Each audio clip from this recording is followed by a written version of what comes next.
The fundamentals. Why tiny changes make a big difference. The surprising power of atomic habits. The fate of British cycling changed one day in 2003.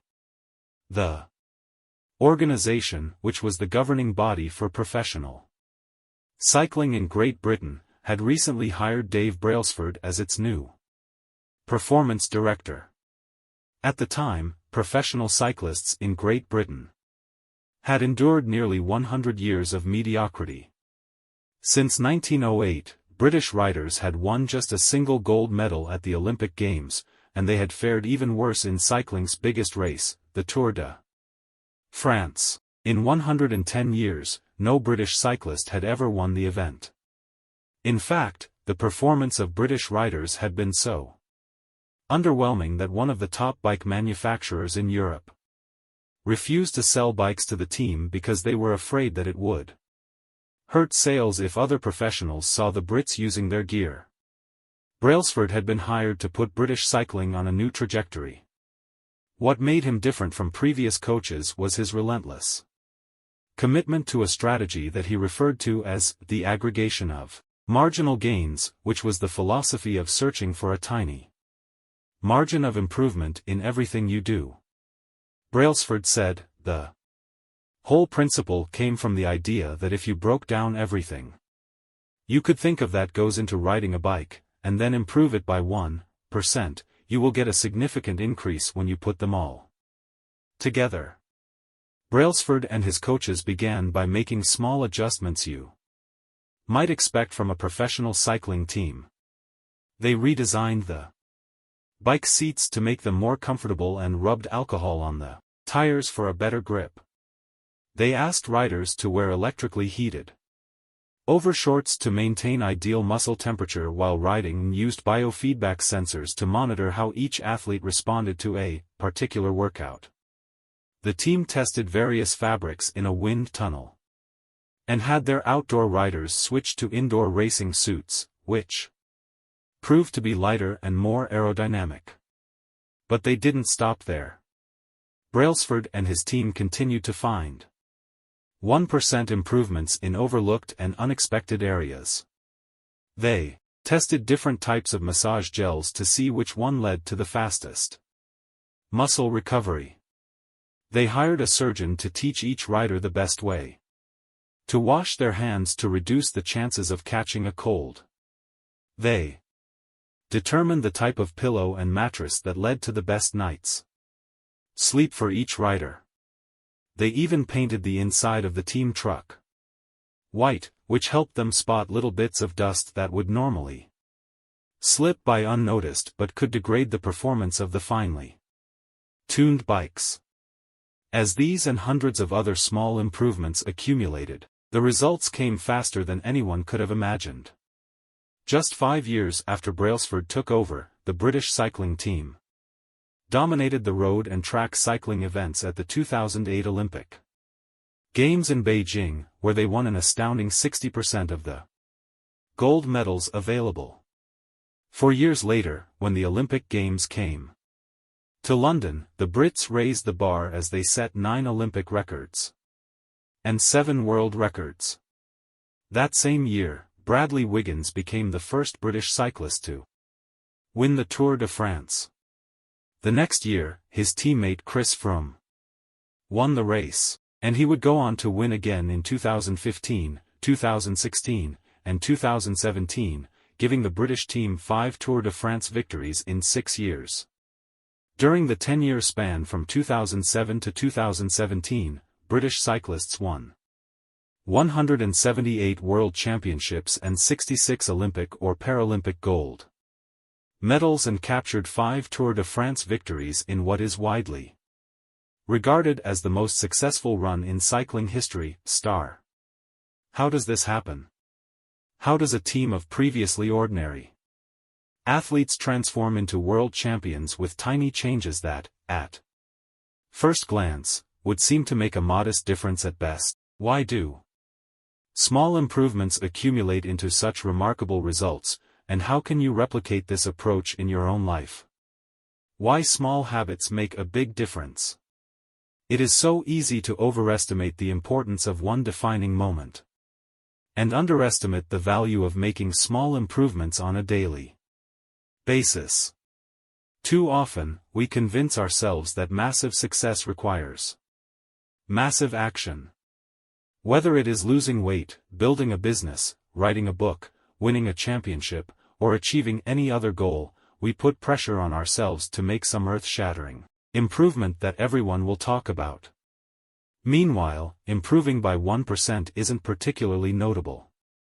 Sometimes it isn't even noticeable, but it can be far more meaningful, especially in the long run. The difference a tiny improvement can make over time is astounding. Here's how the math works out: if you can get 1% better each day for 1 year, you'll end up 37 times better by the time you're done. Conversely, if you get 1% worse each day for 1 year, you'll decline nearly down to zero. What starts as a small win or a minor setback accumulates into something much more. 1% better every day. Habits are the compound interest of self-improvement. The same way that money multiplies through compound interest, the effects of your habits multiply as you repeat them. They seem to make little difference on any given day, and yet the impact they deliver over the months and years can be enormous. It is only when looking back 2, 5, or perhaps 10 years later that the value of good habits and the cost of bad ones become strikingly apparent. This can be a difficult concept to appreciate in daily life. We often dismiss small changes because they don't seem to matter very much in the moment. If you save a little money now, you're still not a millionaire. If you go to the gym 3 days in a row, you're still out of shape. If you study Mandarin for an hour tonight, you still haven't learned the language.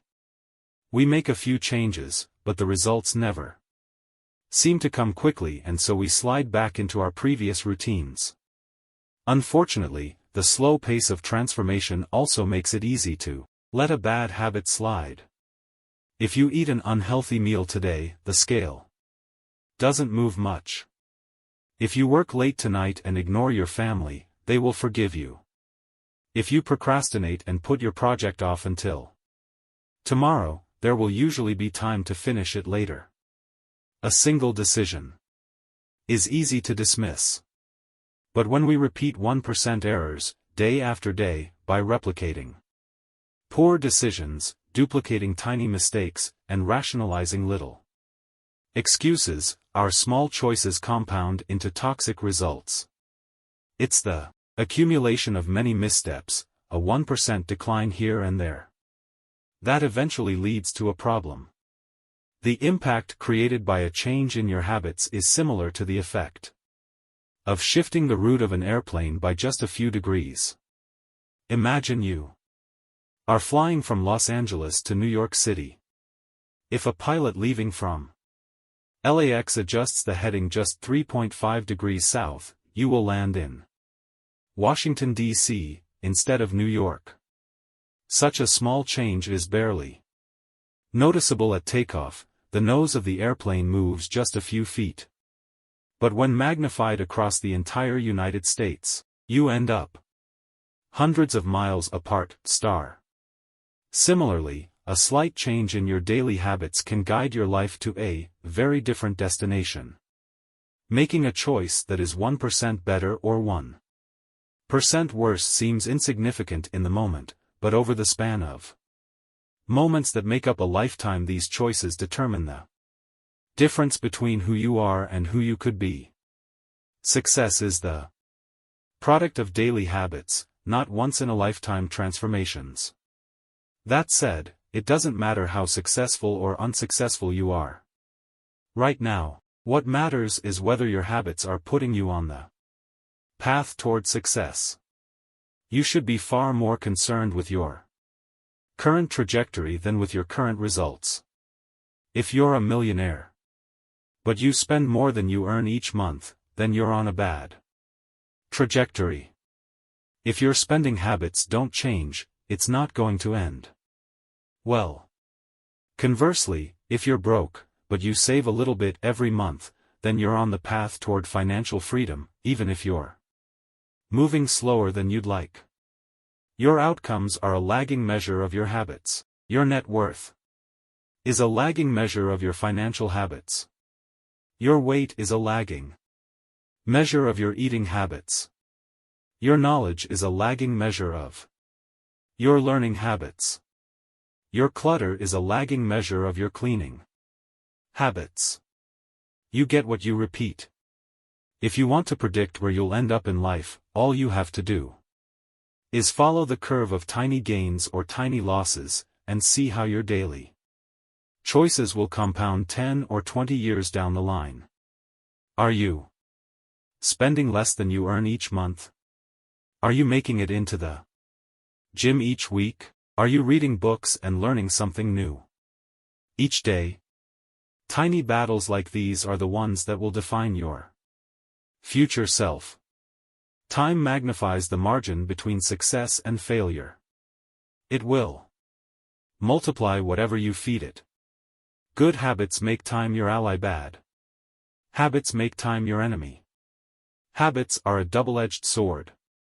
Bad habits can cut you down just as easily as good habits can build you up, which is why understanding the details is crucial. You need to know how habits work and how to design them to your liking, so you can avoid the dangerous half of the blade. What progress is really like. Imagine that you have an ice cube sitting on the table in front of you. The room is cold and you can see your breath. It is currently 25 degrees. Ever so slowly, the room begins to heat up.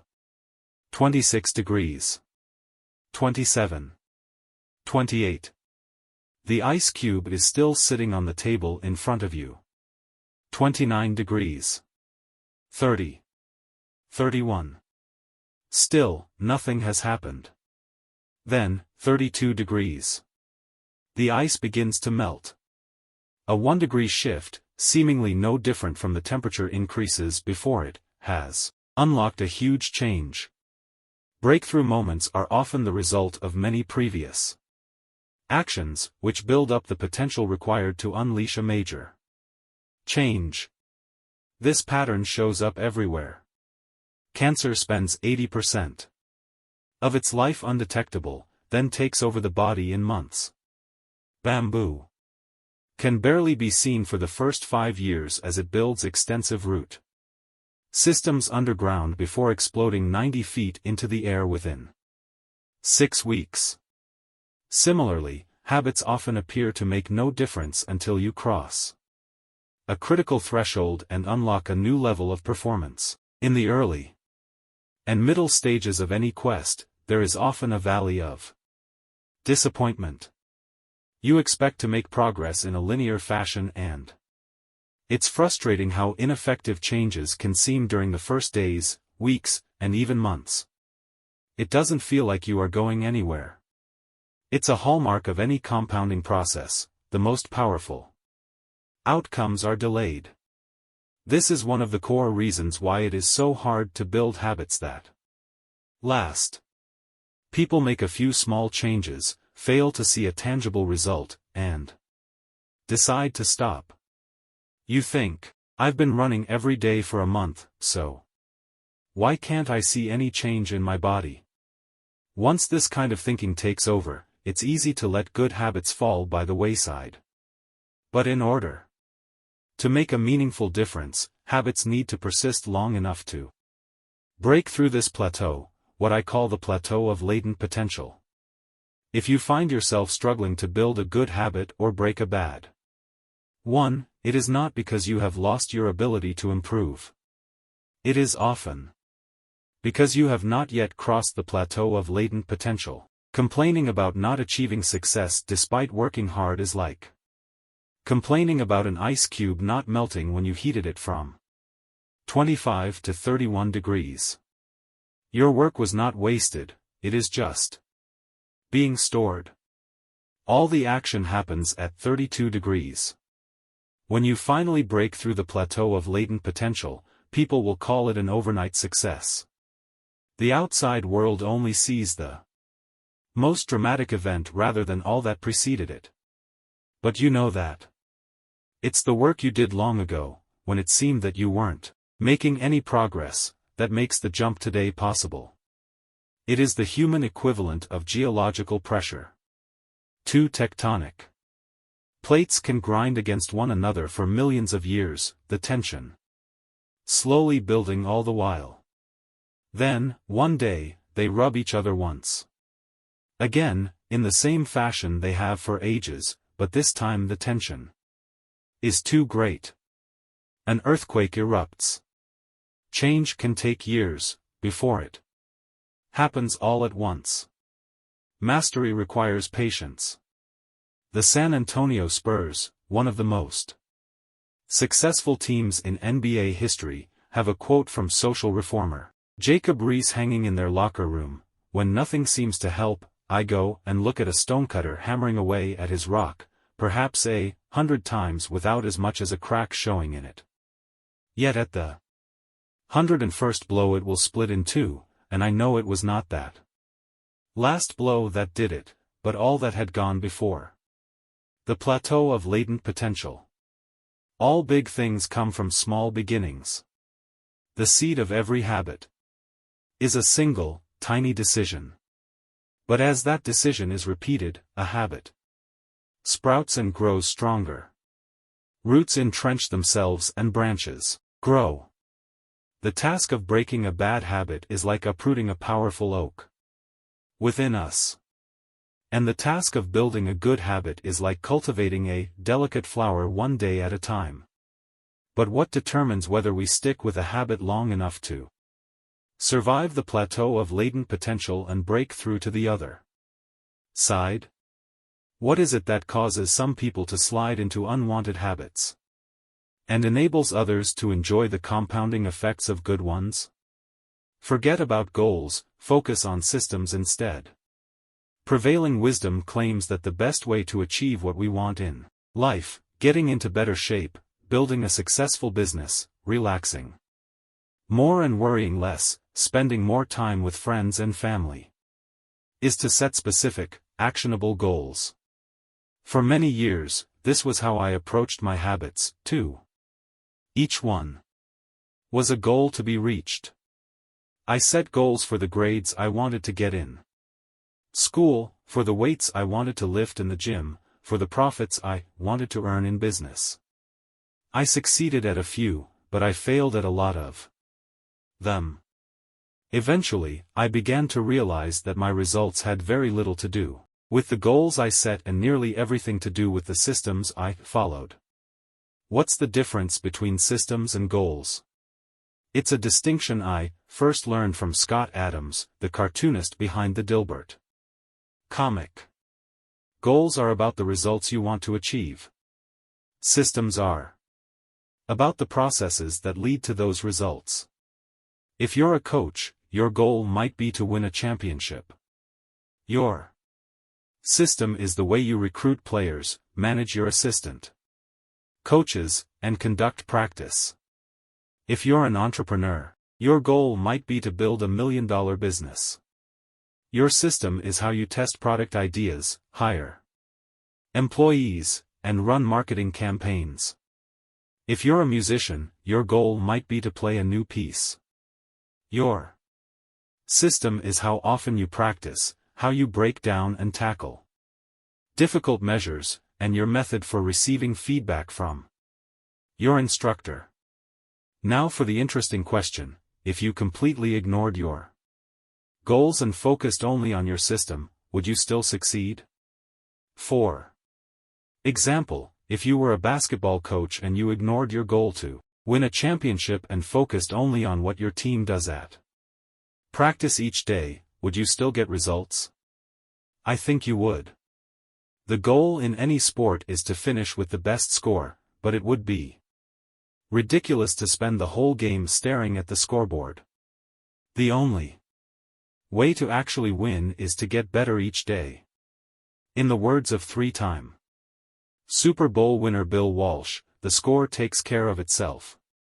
The same is true for other areas of life. If you want better results, then forget about setting goals. Focus on your system instead. What do I mean by this? Are goals completely useless? Of course not. Goals are good for setting a direction, but systems are best for making progress. A handful of problems arise when you spend too much time thinking about your goals and not enough time designing your systems. Problem number 1: winners and losers have the same goals. Goal setting suffers from a serious case of survivorship bias. We concentrate on the people who end up winning, the survivors, and mistakenly assume that ambitious goals led to their success while overlooking all of the people who had the same objective but didn't succeed. Every Olympian wants to win a gold medal. Every candidate wants to get the job. And if successful and unsuccessful people share the same goals, then the goal cannot be what differentiates the winners from the losers. It wasn't the goal of winning the Tour de France that propelled the British cyclists to the top of the sport. Presumably, they had wanted to win the race every year before, just like every other professional team. The goal had always been there. It was only when they implemented a system of continuous small improvements that they achieved a different outcome. Problem number 2: achieving a goal is only a momentary change. Imagine you have a messy room and you set a goal to clean it. If you summon the energy to tidy up, then you will have a clean room, for now. But if you maintain the same sloppy, pack-rat habits that led to a messy room in the first place, soon you'll be looking at a new pile of clutter and hoping for another burst of motivation. You're left chasing the same outcome because you never changed the system behind it. You treated a symptom without addressing the cause. Achieving a goal only changes your life for the moment. That's the counterintuitive thing about improvement. We think we need to change our results, but the results are not the problem. What we really need to change are the systems that cause those results. When you solve problems at the results level, you only solve them temporarily. In order to improve for good, you need to solve problems at the systems level. Fix the inputs and the outputs will fix themselves. Problem number 3: goals restrict your happiness. The implicit assumption behind any goal is this: once I reach my goal, then I'll be happy. The problem with a goals-first mentality is that you're continually putting happiness off until the next milestone. I've slipped into this trap so many times I've lost count. For years, happiness was always something for my future self to enjoy. I promised myself that once I gained 20 pounds of muscle or after my business was featured in the New York Times, then I could finally relax. Furthermore, goals create an either-or conflict. Either you achieve your goal and are successful, or you fail and you are a disappointment. You mentally box yourself into a narrow version of happiness. This is misguided. It is unlikely that your actual path through life will match the exact journey you had in mind when you set out. It makes no sense to restrict your satisfaction to one scenario when there are many paths to success. A systems-first mentality provides the antidote. When you fall in love with the process rather than the product, you don't have to wait to give yourself permission to be happy. You can be satisfied anytime your system is running. And a system can be successful in many different forms, not just the one you first envision. Problem number 4: goals are at odds with long-term progress. Finally, a goal-oriented mindset can create a yo-yo effect. Many runners work hard for months, but as soon as they cross the finish line, they stop training. The race is no longer there to motivate them. When All of your hard work is focused on a particular goal. What is left to push you forward after you achieve it? This is why many people find themselves reverting to their old habits after accomplishing a goal. The purpose of setting goals is to win the game. The purpose of building systems is to continue playing the game. True long-term thinking is goal-less thinking. It's not about any single accomplishment. It is about the cycle of endless refinement and continuous improvement. Ultimately, it is your commitment to the process that will determine your progress. A system of atomic habits. If you're having trouble changing your habits, the problem isn't you. The problem is your system. Bad habits repeat themselves again and again, not because you don't want to change, but because you have the wrong system for change. You do not rise to the level of your goals. You fall to the level of your systems. Focusing on the overall system, rather than a single goal, is one of the core themes of this book. It is also one of the deeper meanings behind the word atomic.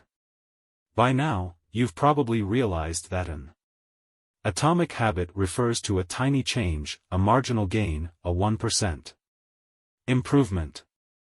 But atomic habits are not just any old habits, however small. They are little habits that are part of a larger system. Just as atoms are the building blocks of molecules, atomic habits are the building blocks of remarkable results. Habits are like the atoms of our lives.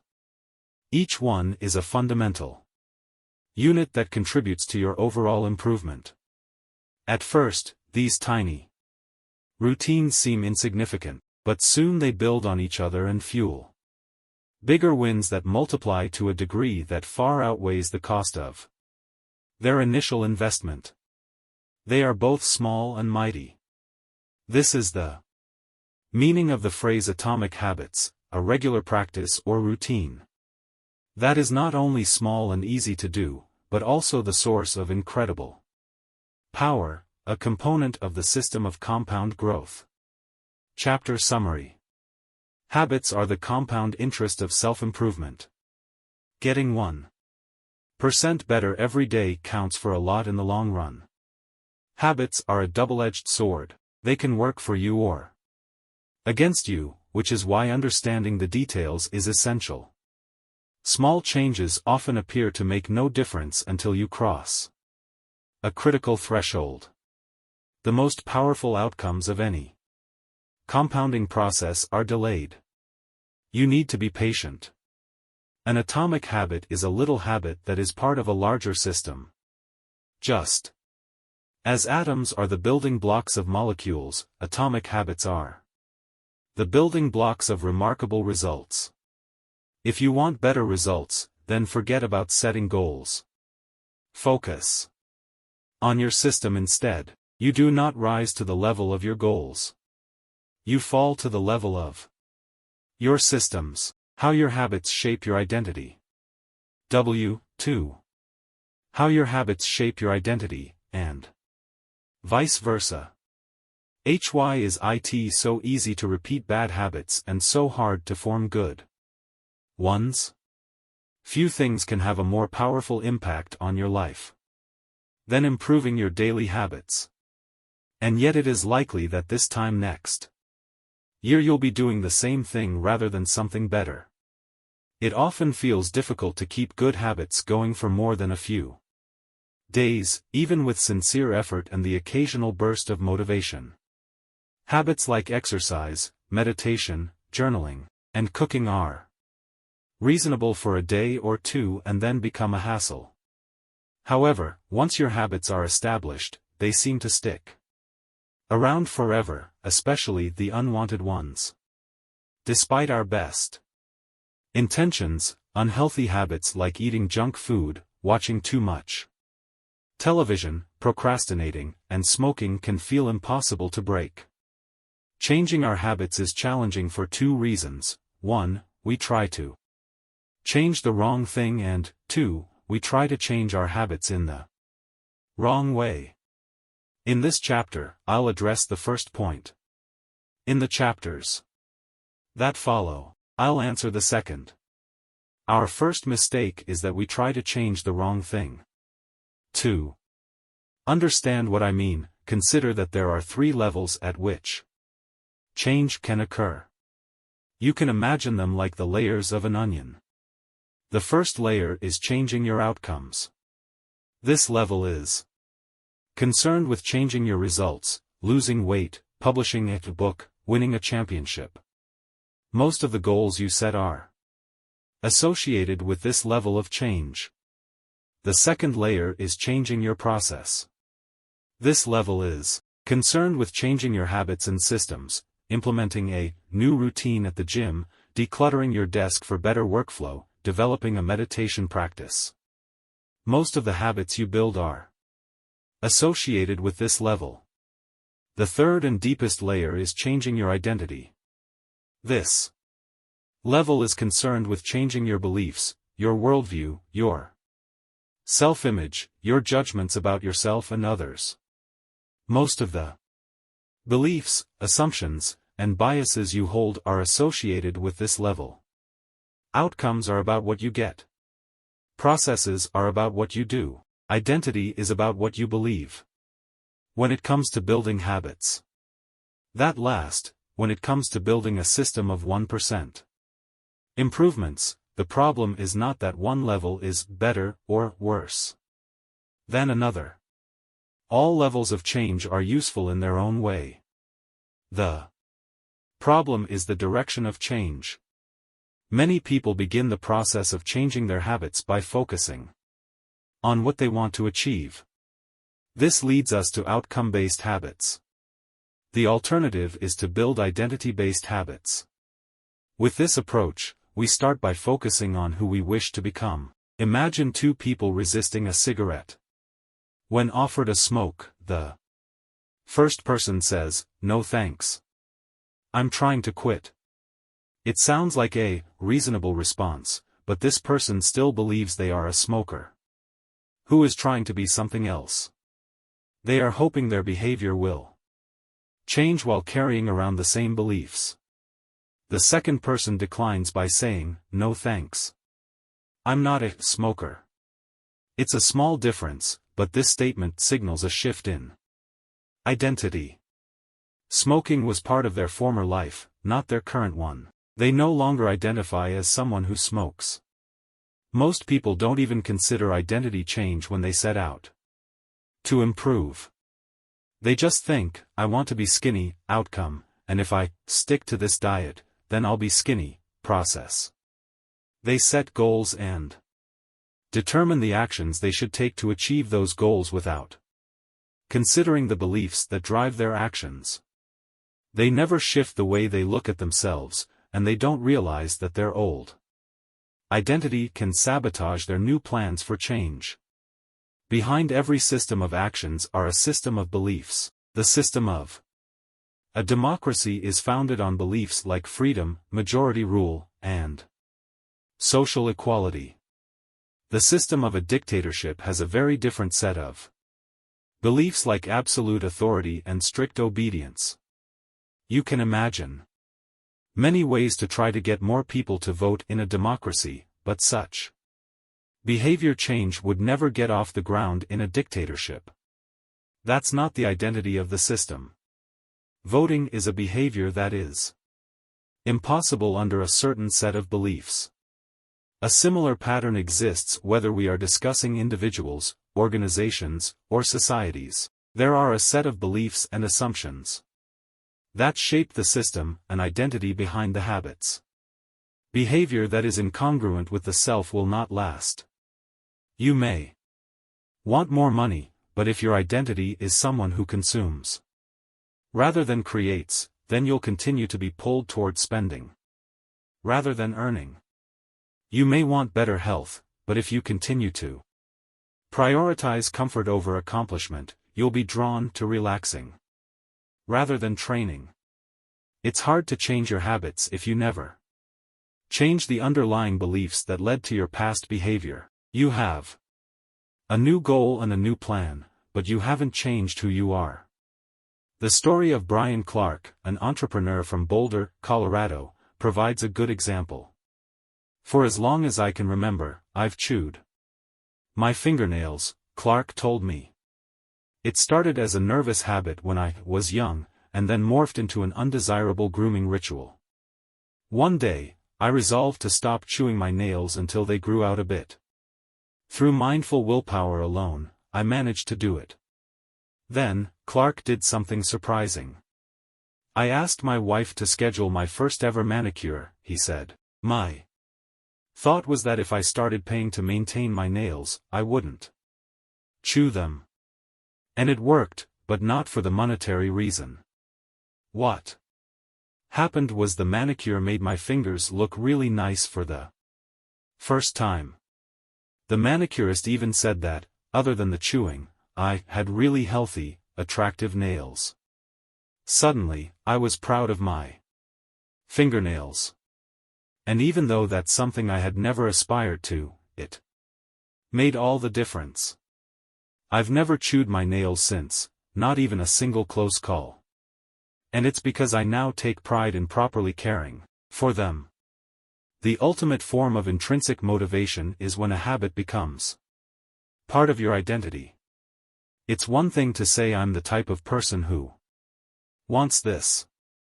It's something very different to say I'm the type of person who is this. The more pride you have in a particular aspect of your identity, the more motivated you will be to maintain the habits associated with it. If you're proud of how your hair looks, you'll develop all sorts of habits to care for and maintain it. If you're proud of the size of your biceps, you'll make sure you never skip an upper body workout. If you're proud of the scarves you knit, you'll be more likely to spend hours knitting each week. Once your pride gets involved, you'll fight tooth and nail to maintain your habits. True behavior change is identity change. You might start a habit because of motivation, but the only reason you'll stick with one is that it becomes part of your identity. Anyone can convince themselves to visit the gym or eat healthy once or twice, but if you don't shift the belief behind the behavior, then it is hard to stick with long-term changes. Improvements are only temporary until they become part of who you are. The goal is not to read a book, the goal is to become a reader. The goal is not to run a marathon, the goal is to become a runner. The goal is not to learn an instrument, the goal is to become a musician. Your behaviors are usually a reflection of your identity. What you do is an indication of the type of person you believe that you are, either consciously or non-consciously. Research has shown that once a person believes in a particular aspect of their identity, they are more likely to act in alignment with that belief. For example, people who identified as being a voter were more likely to vote than those who simply claimed voting was an action they wanted to perform. Similarly, the person who incorporates exercise into their identity doesn't have to convince themselves to train. Doing the right thing is easy. After all, when your behavior and your identity are fully aligned, you are no longer pursuing behavior change. You are simply acting like the type of person you already believe yourself to be. Like all aspects of habit formation, this, too, is a double-edged sword. When working for you, identity change can be a powerful force for self-improvement. When working against you, though, identity change can be a curse. Once you have adopted an identity, it can be easy to let your allegiance to it impact your ability to change. Many people walk through life in a cognitive slumber, blindly following the norms attached to their identity. When you have repeated a story to yourself for years, it is easy to slide into these mental grooves and accept them as a fact. In time, you begin to resist certain actions because that's not who I am.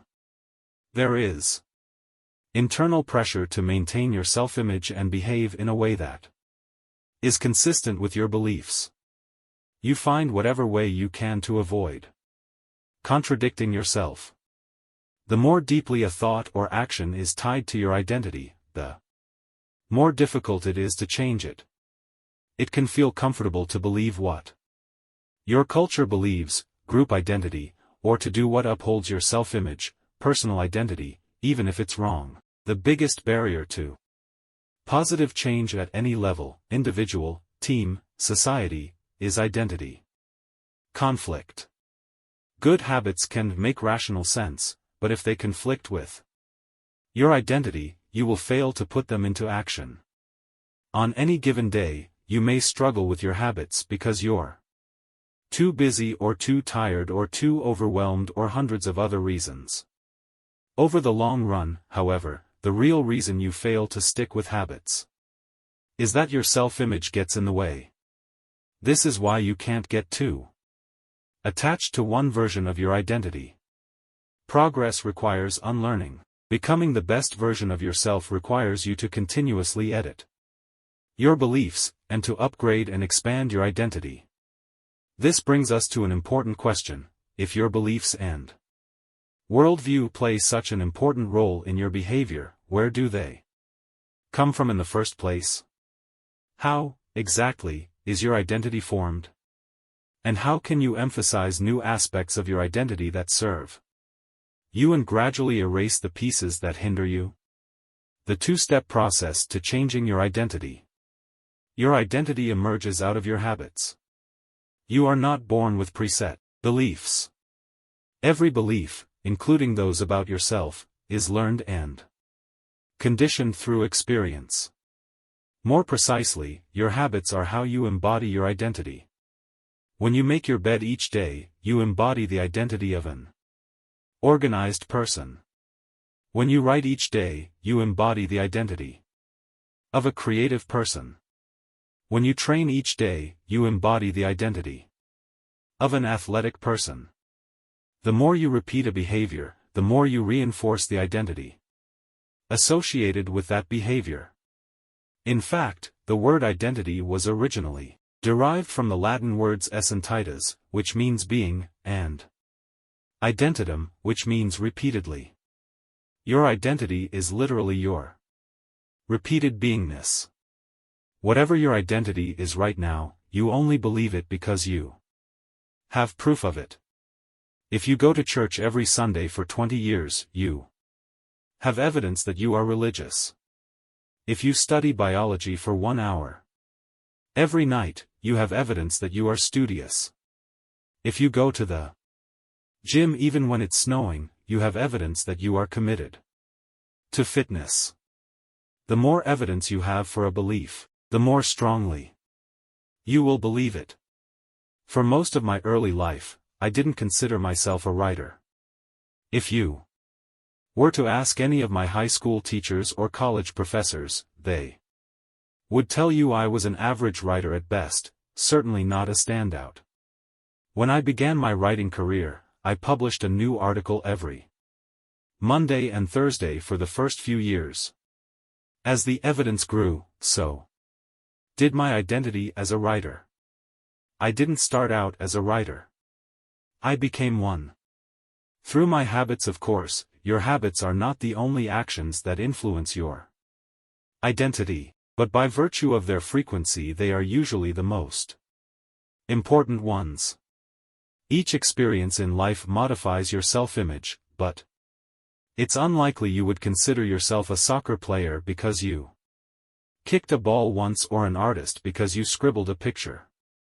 As you repeat these actions, however, the evidence accumulates and your self-image begins to change. The effect of one-off experiences tends to fade away while the effect of habits gets reinforced with time, which means your habits contribute most of the evidence that shapes your identity. In this way, the process of building habits is actually the process of becoming yourself. This is a gradual evolution. We do not change by snapping our fingers and deciding to be someone entirely new.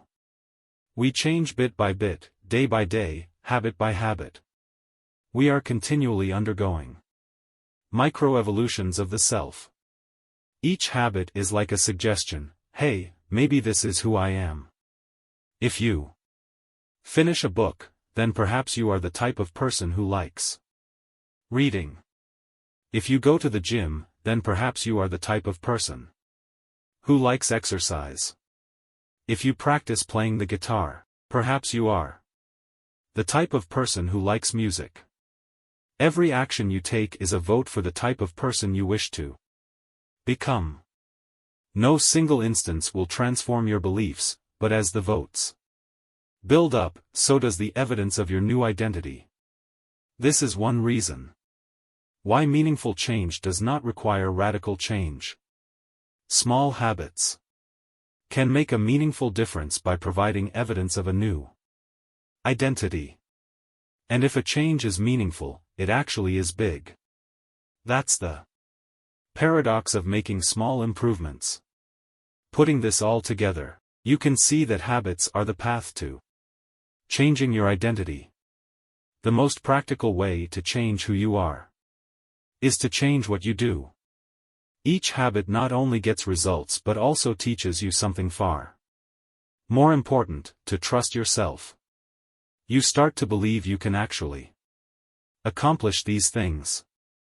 When the votes mount up and the evidence begins to change, the story you tell yourself begins to change as well. Of course, it works the opposite way, too. Every time you choose to perform a bad habit, it's a vote for that identity. The good news is that you don't need to be perfect. In any election, there are going to be votes for both sides. You don't need a unanimous vote to win an election, you just need a majority. It doesn't matter if you cast a few votes for a bad behavior or an unproductive habit. Your goal is simply to win the majority of the time. New identities require new evidence. If you keep casting the same votes you've always cast, you're going to get the same results you've always had. If nothing changes, nothing is going to change. It is a simple two-step process. 1. Decide the type of person you want to be. 2. Prove it to yourself with small wins. First, decide who you want to be. This holds at any level, as an individual, as a team, as a community, as a nation. What do you want to stand for? What are your principles and values? Who do you wish to become? These are big questions, and many people aren't sure where to begin. But they do know what kind of results they want: to get six-pack abs, or to feel less anxious, or to double their salary. That's fine. Start there, and work backward from the results you want to the type of person who could get those results. Ask yourself, who is the type of person that could get the outcome I want? Who is the type of person that could lose 40 pounds? Who is the type of person that could learn a new language? Who is the type of person that could run a successful startup? For example, who is the type of person who could write a book? It's probably someone who is consistent and reliable. Now your focus shifts from writing a book, outcome-based, to being the type of person who is consistent and reliable, identity-based. Once you have a handle on the type of person you want to be, you can begin taking small steps to reinforce your desired identity. I have a friend who lost over 100 pounds by asking herself, what would a healthy person do? All day long, she would use this question as a guide. Would a healthy person walk or take a cab? Would a healthy person order a burrito or a salad? She figured if she acted like a healthy person long enough, eventually she would become that person. She was right. The concept of identity-based habits is our first introduction to another key theme in this book: feedback loops. Your habits shape your identity, and your identity shapes your habits. It's a two-way street. The formation of all habits is a feedback loop, a concept we will explore in depth in the next chapter, but it's important to let your values, principles, and identity drive the loop rather than your results.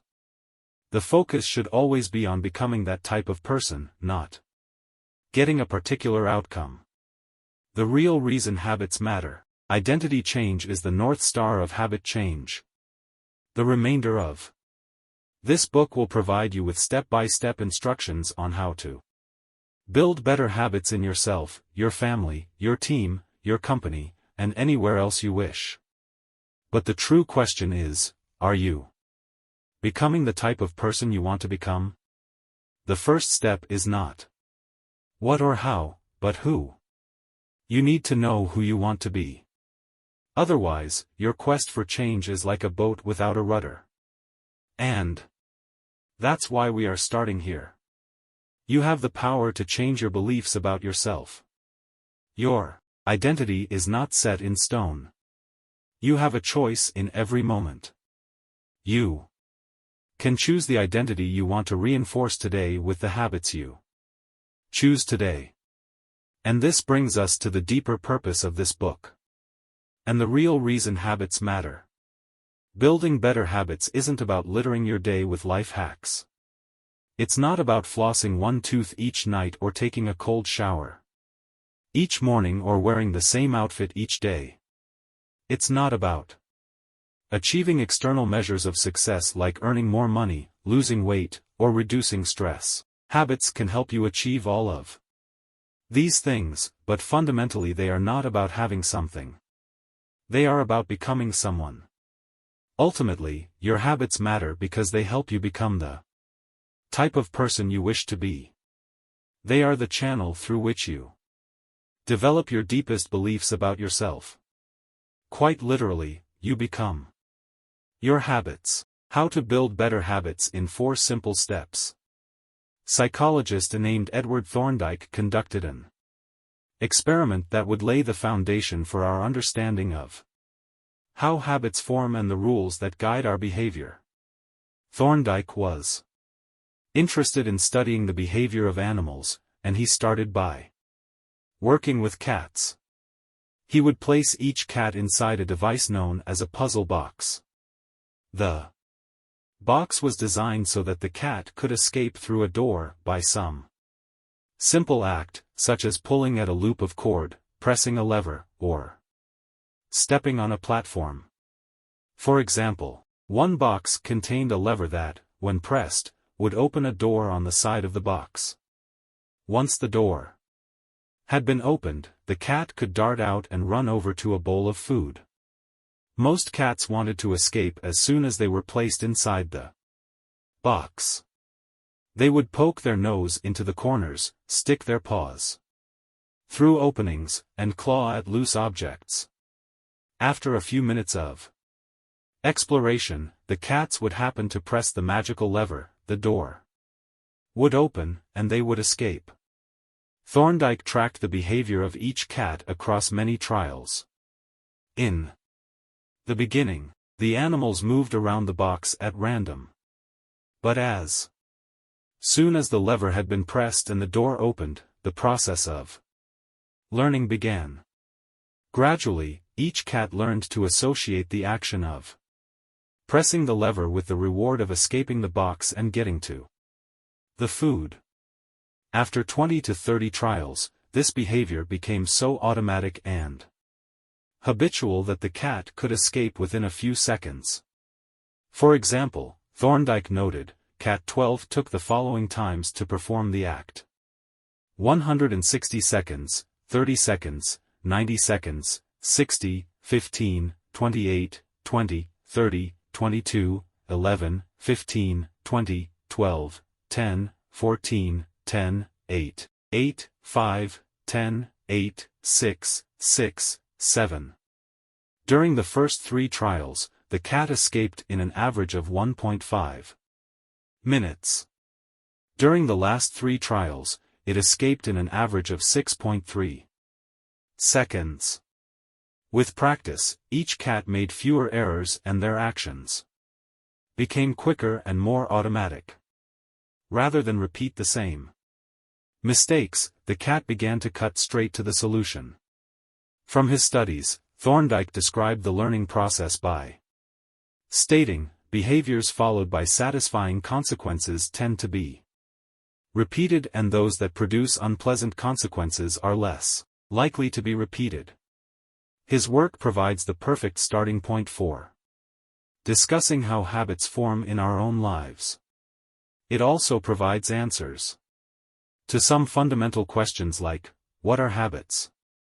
And why does the brain bother building them at all? Why your brain builds habits. A habit is a behavior that has been repeated enough times to become automatic. The process of habit formation begins with trial and error. Whenever you encounter a new situation in life, your brain has to make a decision. How do I respond to this? The first time you come across a problem, you're not sure how to solve it. Like Thorndike's cat, you're just trying things out to see what works. Neurological activity in the brain is high during this period. You are carefully analyzing the situation and making conscious decisions about how to act. You're taking in tons of new information and trying to make sense of it all. The brain is busy learning the most effective course of action. Occasionally, like a cat pressing on a lever, you stumble across a solution. You're feeling anxious, and you discover that going for a run calms you down. You're mentally exhausted from a long day of work, and you learn that playing video games relaxes you. You're exploring, and then, bam, a reward. After you stumble upon an unexpected reward, you alter your strategy for next time. Your brain immediately begins to catalog the events that preceded the reward. Wait a minute, that felt good. What did I do right before that? This is the feedback loop behind all human behavior: try, fail, learn, try differently. With practice, the useless movements fade away and the useful actions get reinforced. That's a habit forming. Whenever you face a problem repeatedly, your brain begins to automate the process of solving it. Your habits are just a series of automatic solutions that solve the problems and stresses you face regularly.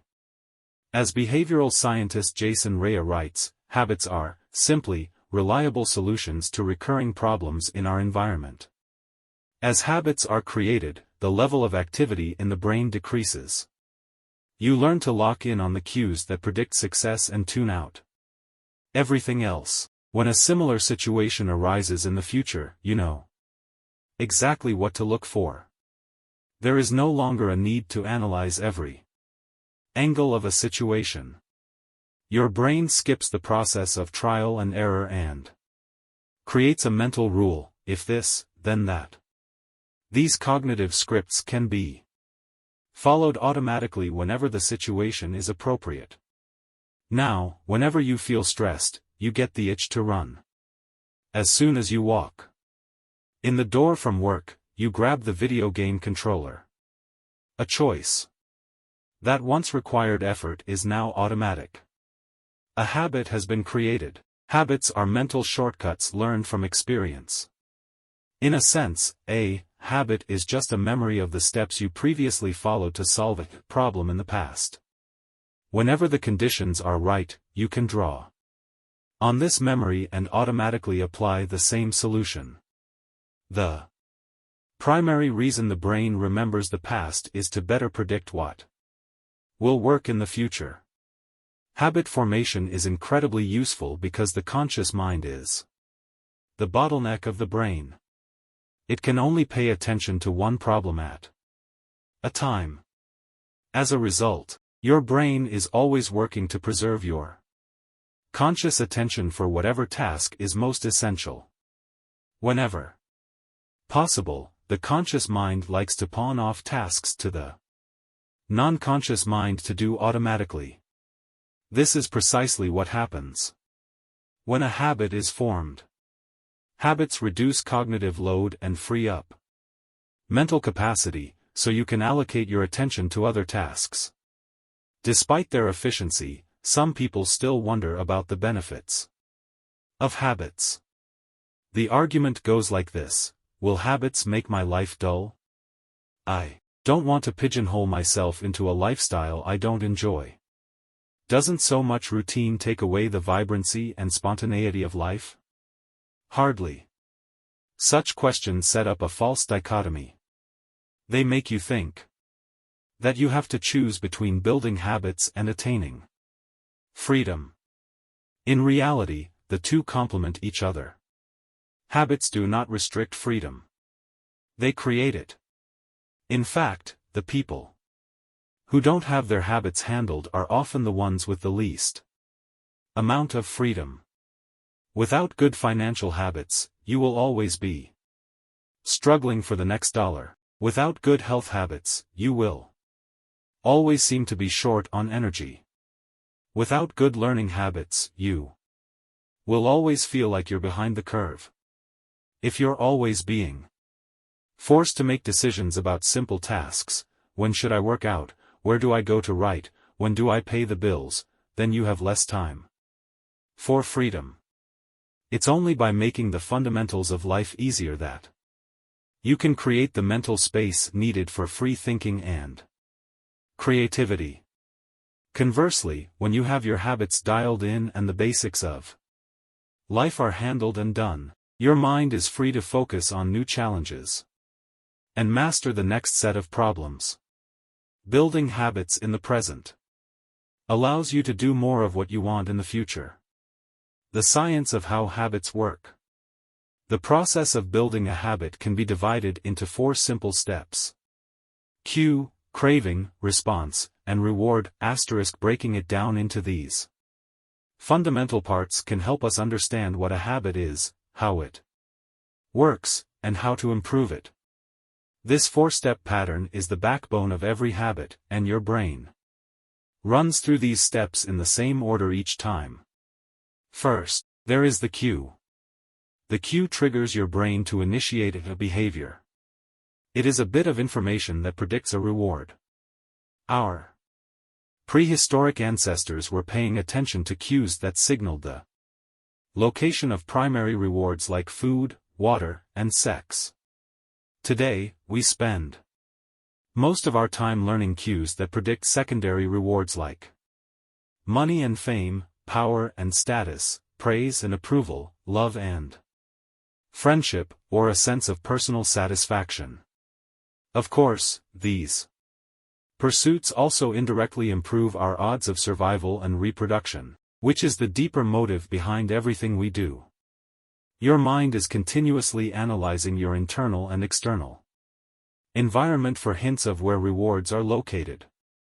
Because the cue is the first indication that we're close to a reward, it naturally leads to a craving. Cravings are the second step, and they are the motivational force behind every habit. Without some level of motivation or desire, without craving a change, we have no reason to act. What you crave is not the habit itself but the change in state it delivers. You do not crave smoking a cigarette, you crave the feeling of relief it provides.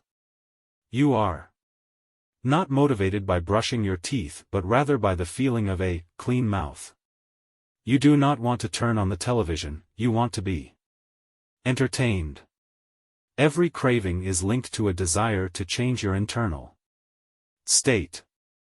This is an important point that we will discuss in detail later. Cravings differ from person to person. In theory, any piece of information could trigger a craving, but in practice, people are not motivated by the same cues. For a gambler, the sound of slot machines can be a potent trigger that sparks an intense wave of desire. For someone who rarely gambles, the jingles and chimes of the casino are just background noise. Cues are meaningless until they are interpreted. The thoughts, feelings, and emotions of the observer are what Transform a cue into a craving. The third step is the response. The response is the actual habit you perform, which can take the form of a thought or an action. Whether a response occurs depends on how motivated you are and how much friction is associated with the behavior. If a particular action requires more physical or mental effort than you are willing to expend, then you won't do it. Your response also depends on your ability. It sounds simple, but a habit can occur only if you are capable of doing it. If you want to dunk a basketball but can't jump high enough to reach the hoop, well, you're out of luck. Finally, the response delivers a reward. Rewards are the end goal of every habit. The cue is about noticing the reward. The craving is about wanting the reward. The response is about obtaining the reward. We chase rewards because they serve two purposes: 1, they satisfy us, and 2, they teach us. The first purpose of rewards is to satisfy your craving. Yes, rewards provide benefits on their own. Food and water deliver the energy you need to survive. Getting a promotion brings more money and respect. Getting in shape improves your health and your dating prospects. But the more immediate benefit is that rewards satisfy your craving to eat, or to gain status, or to win approval. At least for a moment, rewards deliver contentment and relief from craving. Second, rewards teach us which actions are worth remembering in the future. Your brain is a reward detector. As you go about your life, your sensory nervous system is continuously monitoring which actions satisfy your desires and deliver pleasure. Feelings of pleasure and disappointment are part of the feedback mechanism that helps your brain distinguish useful actions from useless ones. Rewards close the feedback loop and complete the habit cycle. If a behavior is insufficient in any of the 4 stages, it will not become a habit. Eliminate the cue and your habit will never start. Reduce the craving and you won't experience enough motivation to act. Make the behavior difficult and you won't be able to do it. And if the reward fails to satisfy your desire, then you'll have no reason to do it again in the future. Without the first 3 steps, a behavior will not occur. Without all 4, a behavior will not be repeated. The habit loop. In summary, the cue triggers a craving, which motivates a response, which provides a reward, which satisfies the craving and, ultimately, becomes associated with the cue. Together, these 4 steps form a neurological feedback loop: cue, craving, response, reward, cue, craving, response, reward, that ultimately allows you to create automatic habits. This cycle is known as the habit loop. This 4-step process is not something that happens occasionally, but rather it is an endless feedback loop that is running and active during every moment you are alive, even now. The brain is continually scanning the environment, predicting what will happen next, trying out different responses, and learning from the results. The entire process is completed in a split second, and we use it again and again, without realizing everything that has been packed into the previous moment. We can split these 4 steps into 2 phases, the problem phase and the solution phase. The problem phase includes the cue and the craving, and it is when you realize that something needs to change. The solution phase includes the response and the reward, and it is when you take action and achieve the change you desire. By the time we become adults, we rarely notice the habits that are running our lives. Most of us never give a second thought to the fact that we tie the same shoe first each morning, or unplug the toaster after each use, or always change into comfortable clothes after getting home from work. After decades of mental programming, we automatically slip into these patterns of thinking and acting. The 4 laws of behavior change. In the following chapters, we will see time and again how the 4 stages of cue, craving, response, and reward influence nearly everything we do each day.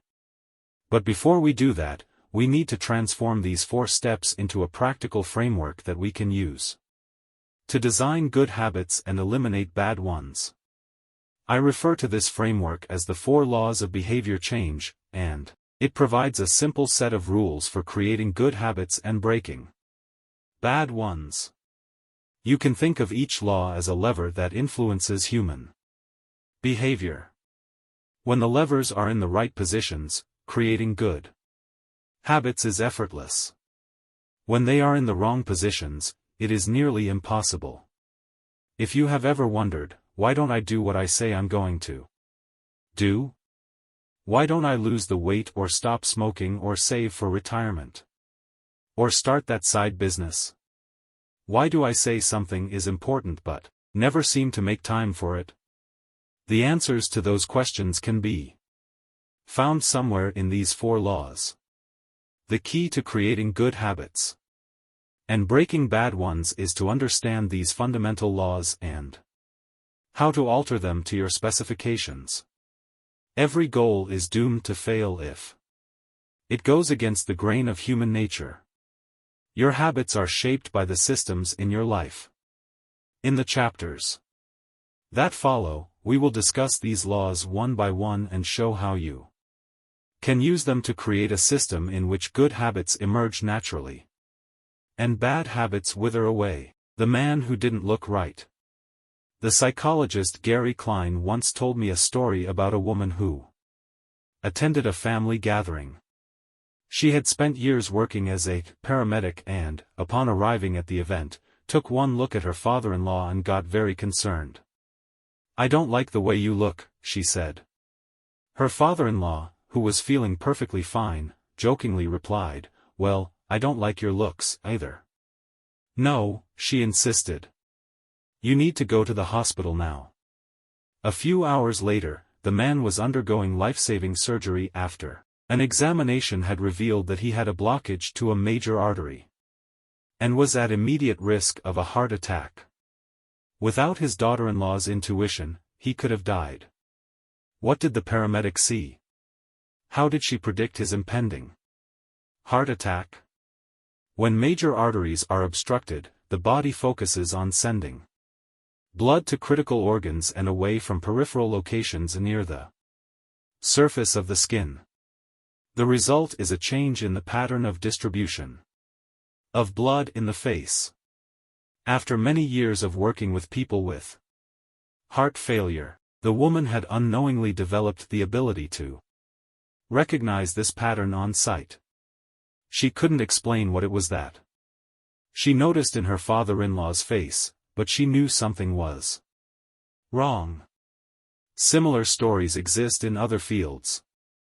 For example, military analysts can identify which blip on a radar screen is an enemy missile and which one is a plane from their own fleet, even though they are traveling at the same speed, flying at the same altitude, and look identical on radar in nearly every respect.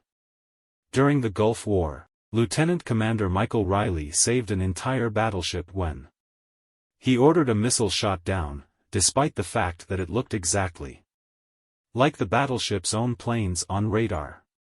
He made the right call, but even his superior officers couldn't explain how he did it.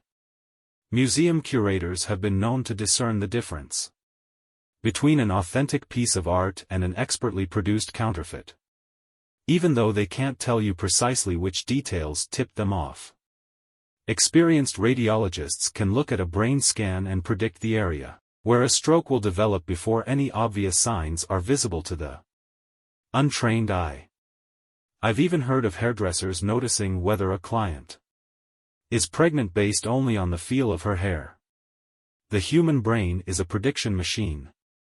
It is continuously taking in your surroundings and analyzing the information it comes across. Whenever you experience something repeatedly, like a paramedic seeing the face of a heart attack patient or a military analyst seeing a missile on a radar screen, your brain begins noticing what is important, sorting through the details and highlighting the relevant cues, and cataloging that information for future use. With enough practice, you can pick up on the cues that predict certain outcomes without consciously thinking about it. Automatically, your brain encodes the lessons learned through experience. We can't always explain what it is we are learning, but learning is happening all along the way, and your ability to notice the relevant cues in a given situation is the foundation for every habit you have. We underestimate how much our brains and bodies can do without thinking. You do not tell your hair to grow, your heart to pump, your lungs to breathe, or your stomach to digest.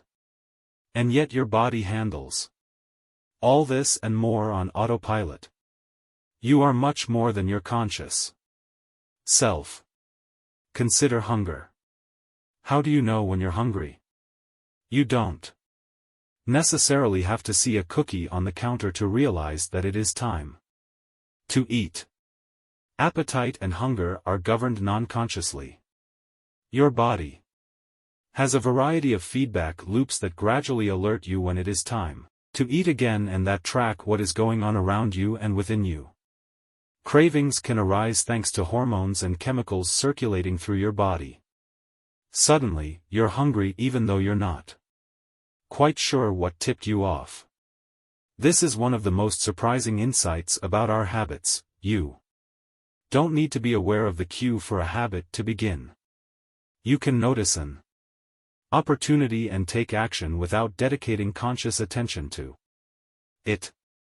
This is what makes habits useful. It's also what makes them dangerous. As habits form, your actions come under the direction of your automatic and non-conscious mind. You fall into old patterns before you realize what's happening.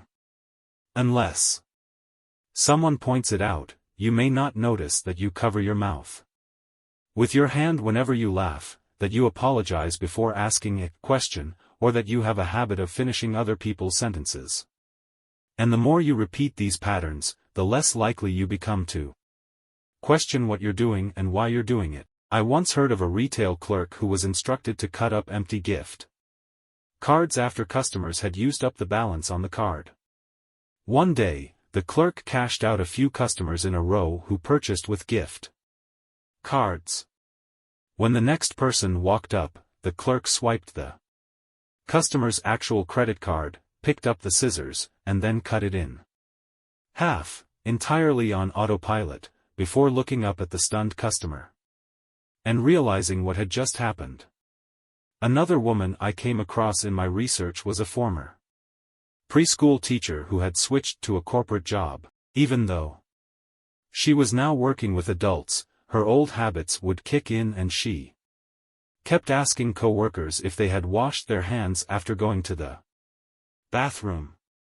I also found the story of a man who had spent years working as a lifeguard and would occasionally yell, "Walk," whenever he saw a child running. Over time, the cues that spark our habits become so common that they are essentially invisible: the treats on the kitchen counter, the remote control next to the couch, the phone in our pocket. Our responses to these cues are so deeply encoded that it may feel like the urge to act comes from nowhere. For this reason, we must begin the process of behavior change with awareness. Before we can effectively build new habits, we need to get a handle on our current ones. This can be more challenging than it sounds. Because once a habit is firmly rooted in your life, it is mostly non-conscious and automatic. If a habit remains mindless, you can't expect to improve it. As the psychologist Carl Jung said, until you make the unconscious conscious, it will direct your life and you will call it fate. The Habit Scorecard. The Japanese railway system is regarded as one of the best in the world.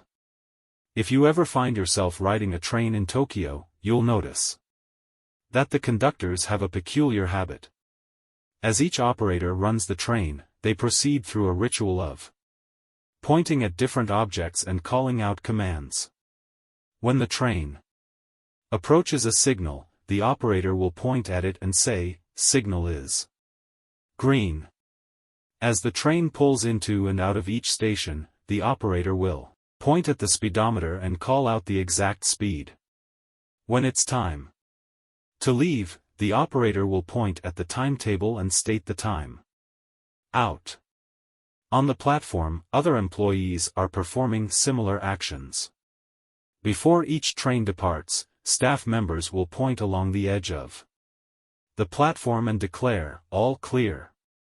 Every detail is identified, pointed at, and named aloud, star. This process, known as pointing and calling, is a safety system designed to reduce mistakes. It seems silly, but it works incredibly well. Pointing and calling reduces errors by up to 85% and cuts accidents by 30%. The MTA subway system in New York City adopted a modified version that is point-only, and within 2 years of implementation, incidents of incorrectly berthed subways fell 57%. Pointing and calling is so effective because it raises the level of awareness from a non-conscious habit to a more conscious level. Because the train operators must use their eyes, hands, mouth, and ears, they are more likely to notice problems before something goes wrong. My wife does something similar. Whenever we are preparing to walk out the door for a trip, she verbally calls out the most essential items in her packing list. "I've got my keys. I've got my wallet. I've got my glasses. I've got my husband." The more automatic a behavior becomes, the less likely we are to consciously think about it. And when we've done something 1,000 times before, we begin to overlook things. We assume that the next time will be just like the last. We're so used to doing what we've always done that we don't stop to question whether it's the right thing to do at all. Many of our failures in performance are largely attributable to a lack of self-awareness. One of our greatest challenges in changing habits is maintaining awareness of what we are actually doing. This helps explain why the consequences of bad habits can sneak up on us. We need a point-and-call system for our personal lives. That's the origin of the habits scorecard, which is a simple exercise you can use to become more aware of your behavior. To create your own, make a list of your daily habits. Here's a sample of where your list might start: wake up, turn off alarm, check my phone, go to the bathroom, weigh myself, take a shower, brush my teeth, floss my teeth, put on deodorant, hang up towel to dry, get dressed, make a cup of tea, and so on. The marks you give to a particular habit will depend on your situation and your goals. For someone who is trying to lose weight, eating a bagel with peanut butter every morning might be a bad habit. For someone who is trying to bulk up and add muscle, the same behavior might be a good habit. It all depends on what you're working toward. Scoring your habits can be a bit more complex for another reason as well. The labels good habit and bad habit are slightly inaccurate. There are no good habits or bad habits. There are only effective habits. That is, effective at solving problems. All habits serve you in some way. Even the bad ones, which is why you repeat them. For this exercise, categorize your habits by how they will benefit you in the long run. Generally speaking, good habits will have net positive outcomes. Bad habits have net negative outcomes. Smoking a cigarette may reduce stress right now, that's how it's serving you, but it's not a healthy Long-term behavior. If you're still having trouble determining how to rate a particular habit, here is a question I like to use: does this behavior help me become the type of person I wish to be? Does this habit cast a vote for or against my desired identity? Habits that reinforce your desired identity are usually good. Habits that conflict with your desired identity are usually bad. As you create your habits scorecard, there is no need to change anything at first. The goal is to simply notice what is actually going on.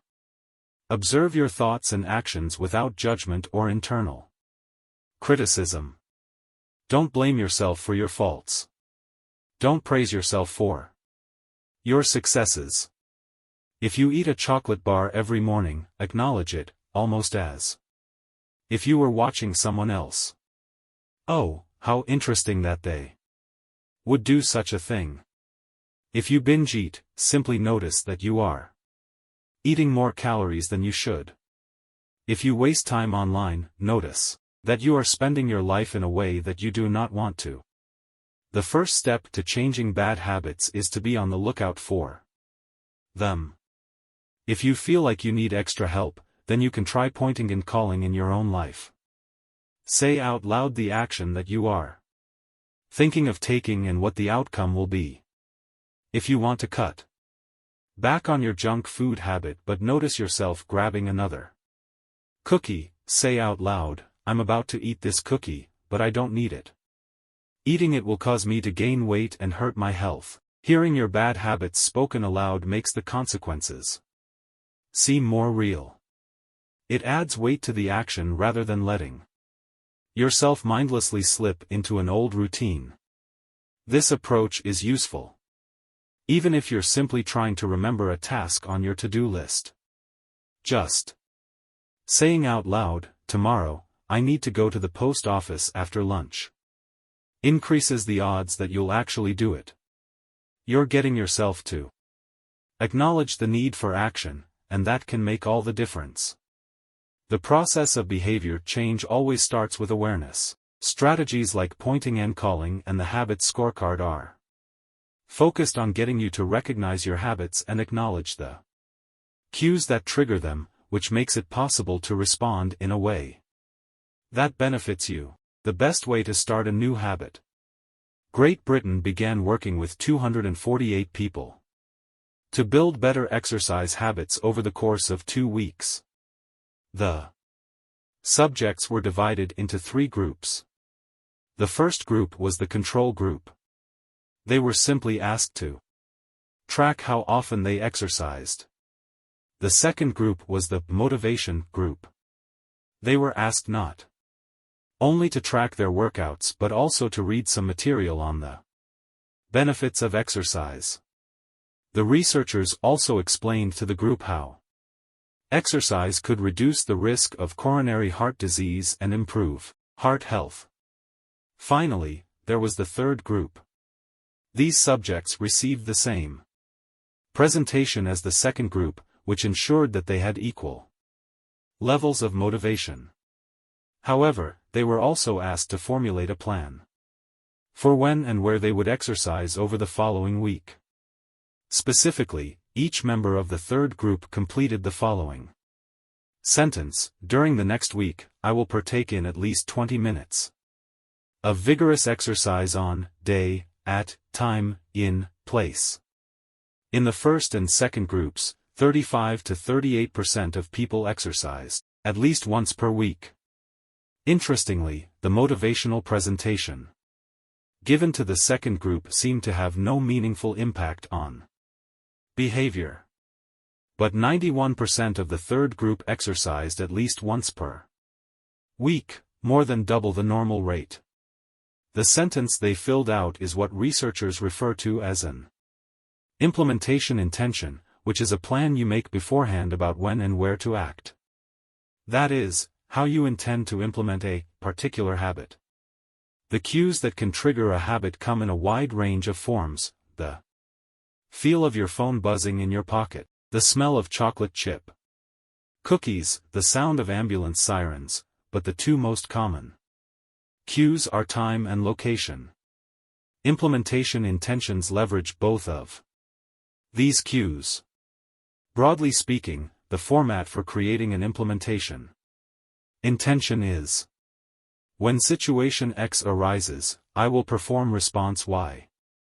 Hundreds of studies have shown that implementation intentions are effective for sticking to our goals, whether it's writing down the exact time and date of when you will get a flu shot or recording the time of your colonoscopy appointment. They increase the odds that people will stick with habits like recycling, studying, going to sleep early, and stopping smoking. Researchers have even found that voter turnout increases when people are forced to create implementation intentions by answering questions like, what route are you taking to the polling station? At what time are you planning to go? What bus will get you there? Other successful government programs have prompted citizens to make a clear plan to send taxes in on time or provided directions on when and where to pay late traffic bills. The punchline is clear: people who make a specific plan for when and where they will perform a new habit are more likely to follow through. Too many people try to change their habits without these basic details figured out. We tell ourselves, I'm going to eat healthier, or I'm going to write more, but we never say when and where these habits are going to happen. We leave it up to chance and hope that we will just remember to do it or feel motivated at the right time. An implementation intention sweeps away foggy notions like, I want to work out more, or I want to be more productive, or should vote, and transforms them into a concrete plan of action. Many people think they lack motivation when what they really lack is clarity.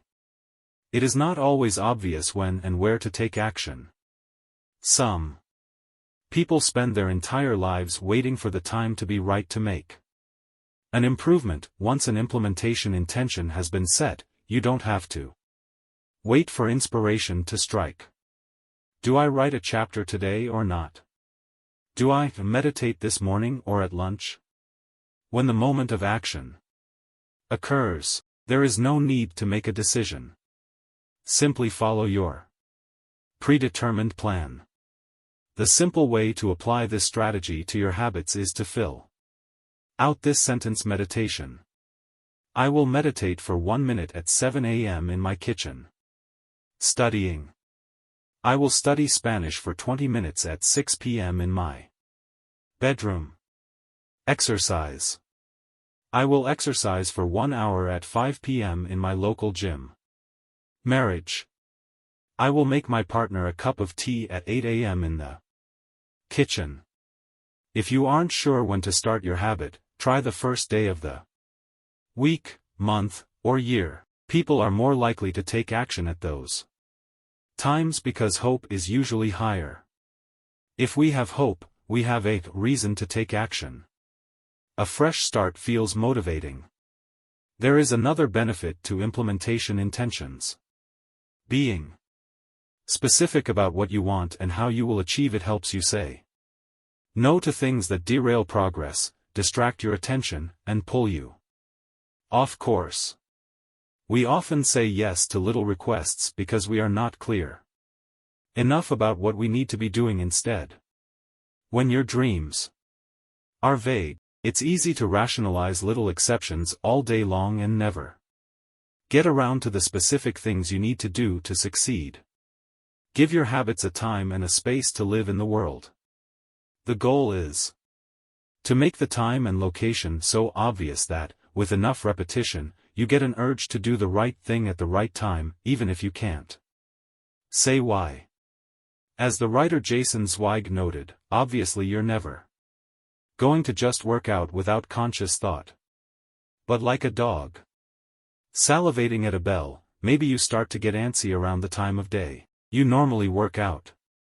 There are many ways to use implementation intentions in your life and work. My favorite approach is one I learned from Stanford. Professor B.J. Fogg, and it is a strategy one refer to as habit stacking. Habit stacking, a simple plan to overhaul your habits. The French philosopher Denis Diderot lived nearly his entire life in poverty, but that all changed one day in 1765. Diderot's daughter was about to be married and he could not afford to pay for the wedding. Despite his lack of wealth, Diderot was well known for his role as the co-founder and writer of Encyclopédie, one of the most comprehensive encyclopedias of the time. When Catherine the Great, the Empress of Russia, heard of Diderot's financial troubles, her heart went out to him. She was a book lover and greatly enjoyed his encyclopedia. She offered to buy Diderot's personal library for £1,000. More than $150,000 today. Suddenly, Diderot had money to spare. With his new wealth, he not only paid for the wedding but also acquired a scarlet robe for himself. Diderot's scarlet robe was beautiful. So beautiful, in fact, that he immediately noticed how out of place it seemed when surrounded by his more common possessions. He wrote that there was no more coordination, no more unity, no more beauty between his elegant robe and the rest of his stuff. Diderot soon felt the urge to upgrade his possessions. He replaced his rug with one from Damascus. He decorated his home with expensive sculptures. He bought a mirror to place above the mantel, and a better kitchen table. He tossed aside his old straw chair for a leather one. Like falling dominoes, one purchase led to the next. Diderot's behavior is not uncommon. In fact, the tendency for one purchase to lead to another one has a name, the Diderot effect. The Diderot effect states that obtaining a new possession often creates a spiral of consumption that leads to additional purchases. You can spot this pattern everywhere. You buy a dress and have to get new shoes and earrings to match. You buy a couch and suddenly question the layout of your entire living room. You buy a toy for your child and soon find yourself purchasing all of the accessories that go with it. It's a chain reaction of purchases. Many human behaviors follow this cycle. You often decide what to do next based on what you have just finished doing. Going to the bathroom leads to washing and drying your hands, which reminds you that you need to put the dirty towels in the laundry, so you add laundry detergent to the shopping list, and so on. No behavior happens in isolation.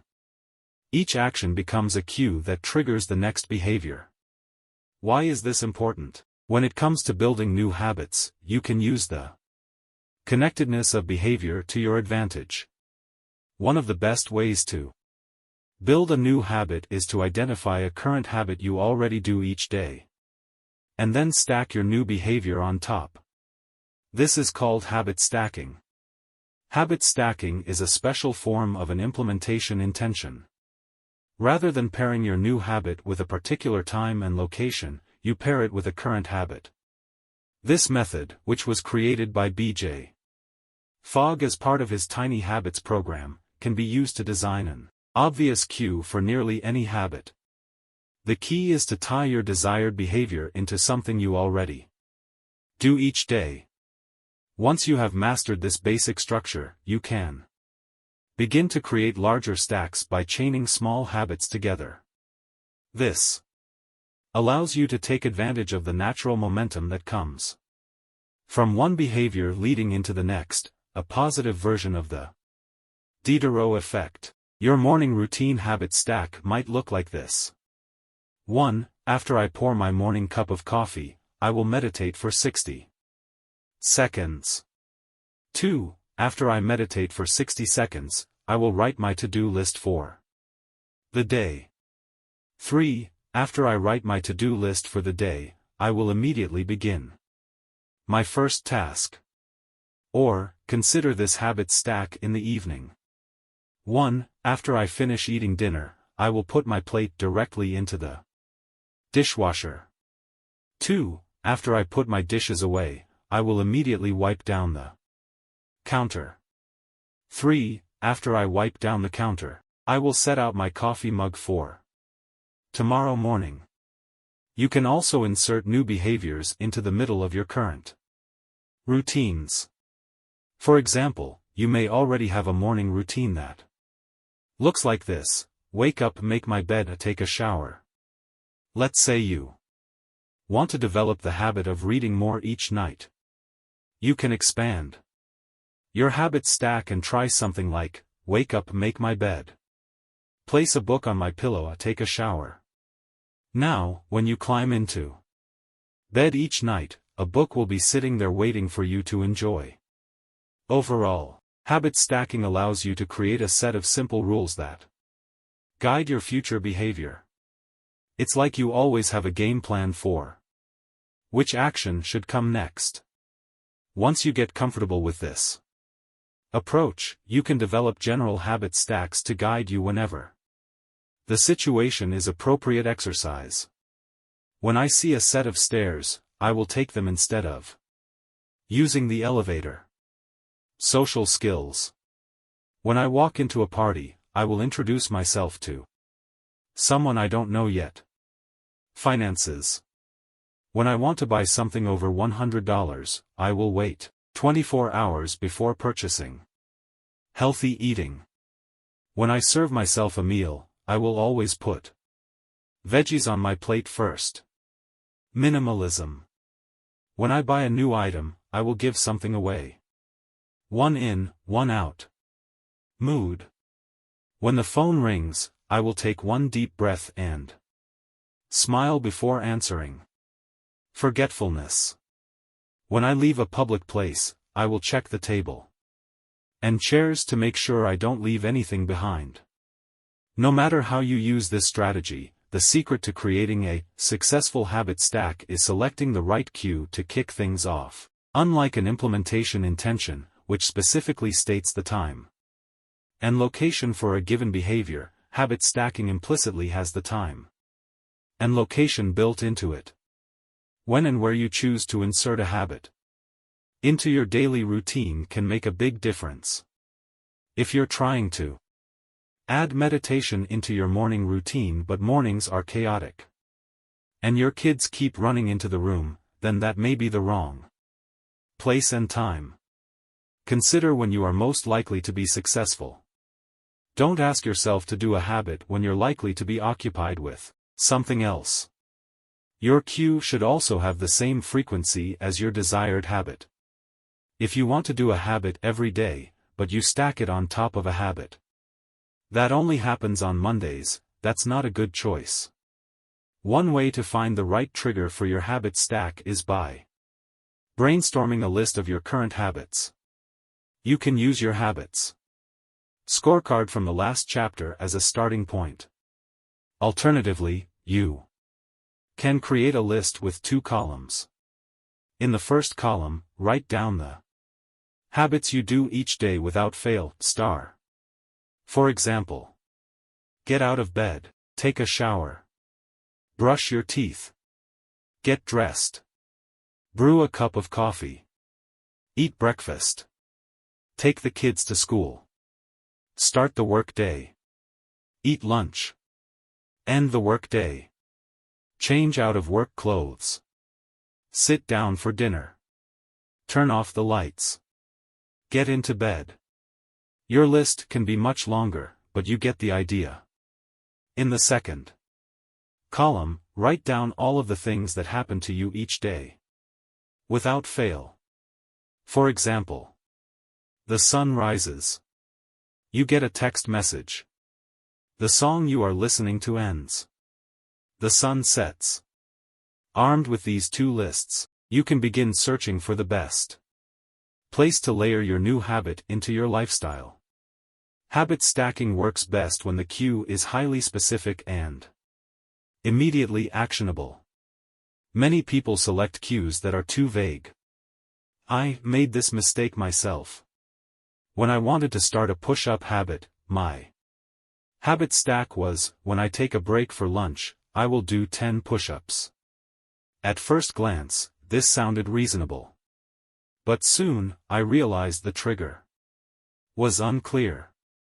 Would I do my push-ups before I ate lunch? After I ate lunch?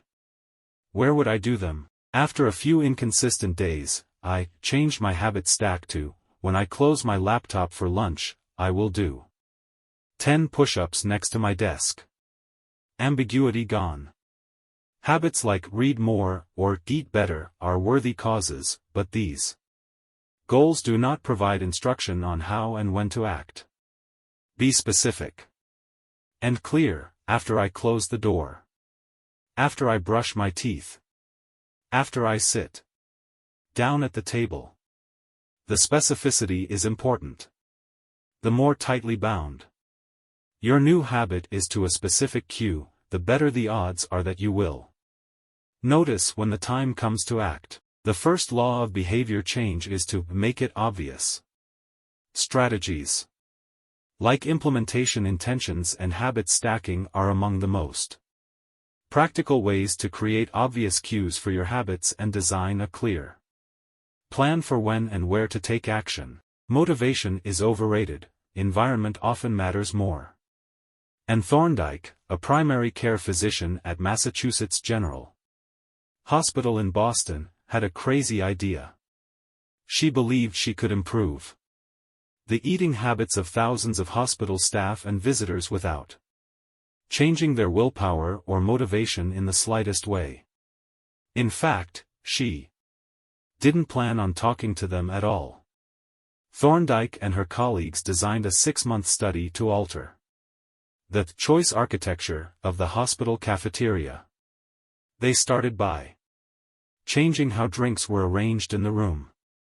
Originally, the refrigerators located next to the cash registers in the cafeteria were filled with only soda.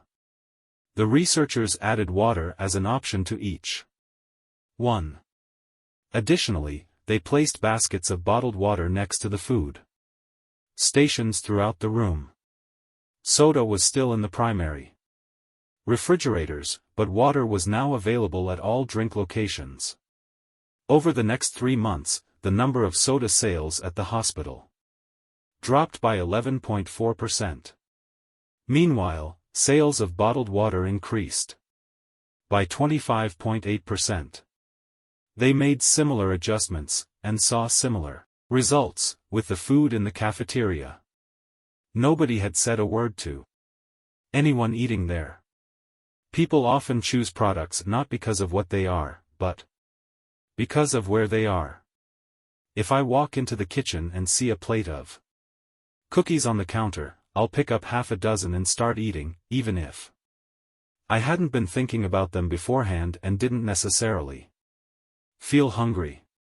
If the communal table at the office is always filled with donuts and bagels, it's going to be hard not to grab one every now and then. Your habits change depending on the room you are in and the cues in front of you. Environment is the invisible hand that shapes human behavior. Despite our unique personalities, certain behaviors tend to arise again and again under certain environmental conditions. In church, people tend to talk in whispers. On a dark street, people act wary and guarded. In this way, the most common form of change is not internal, but external. We are changed by the world around us. Every habit is context dependent. It didn't take long for Lewin's equation to be tested in business. In 1952, the economist Hawkins Stern described a phenomenon he called suggestion impulse buying, which is triggered when a shopper sees a product for the first time and visualizes a need for it. In other words, customers will occasionally buy products not because they want them, but because of how they are presented to them. For example, items at eye level tend to be purchased more than those down near the floor. For this reason, you'll find expensive brand names featured in easy-to-reach locations on store shelves because they drive the most profit, while cheaper alternatives are tucked away in harder-to-reach spots. The same goes for end caps, which are the units at the end of aisles. End caps are money-making machines for retailers because they are obvious locations that encounter a lot of foot traffic.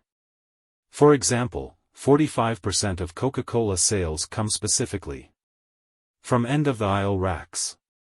The more obviously available a product or service is, the more likely you are to try it. People drink Bud Light because it is in every bar and visit Starbucks because it is on every corner. We like to think that we are in control. If we choose water over soda, we assume it is because we wanted to do so. The truth, however, is that many of the actions we take each day are shaped not by purposeful drive and choice but by the most obvious option. Every living being has its own methods for sensing and understanding the world. Eagles have remarkable long-distance vision. Snakes can smell by tasting the air with their highly sensitive tongues. Sharks can detect small amounts of electricity and vibrations in the water caused by nearby fish. Even bacteria have chemoreceptors, tiny sensory cells that allow them to detect toxic chemicals in their environment. In humans, perception is directed by the sensory nervous system. We perceive the world through sight, sound, smell, touch, and taste. But we also have other ways of sensing stimuli. Some are conscious, but many are non-conscious. For instance, you can notice when the temperature drops before a storm, or when the pain in your gut rises during a stomachache, or when you fall off balance while walking on rocky ground. Receptors in your body pick up on a wide range of internal stimuli, such as the amount of salt in your blood or the need to drink when thirsty. The most powerful of all human sensory abilities, however, is vision. The human body has about 11 million sensory receptors. Approximately 10 million of those are dedicated to sight. Some experts estimate that half of the brain's resources are used on vision. Given that we are more dependent on vision than on any other sense, it should come as no surprise that visual cues are the greatest catalyst of our behavior. For this reason, a small change in what you see can lead to a big shift in what you do. As a result, you can imagine how important it is to live and work in environments that are filled with productive cues and devoid of unproductive ones. Thankfully, there is good news in this respect. You don't have to be the victim of your environment. You can also be the architect of it. How to design your environment for success. During the energy crisis and oil embargo of the 1970s, Dutch researchers began to pay close attention to the country's energy usage. In one suburb near Amsterdam, they found that some homeowners used 30% less energy than their neighbors, despite the homes being of similar size and getting electricity for the same price. It turned out the houses in this neighborhood were nearly identical, except for one feature, the location of the electrical meter. Some had one in the basement. Others had the electrical meter upstairs in the main hallway.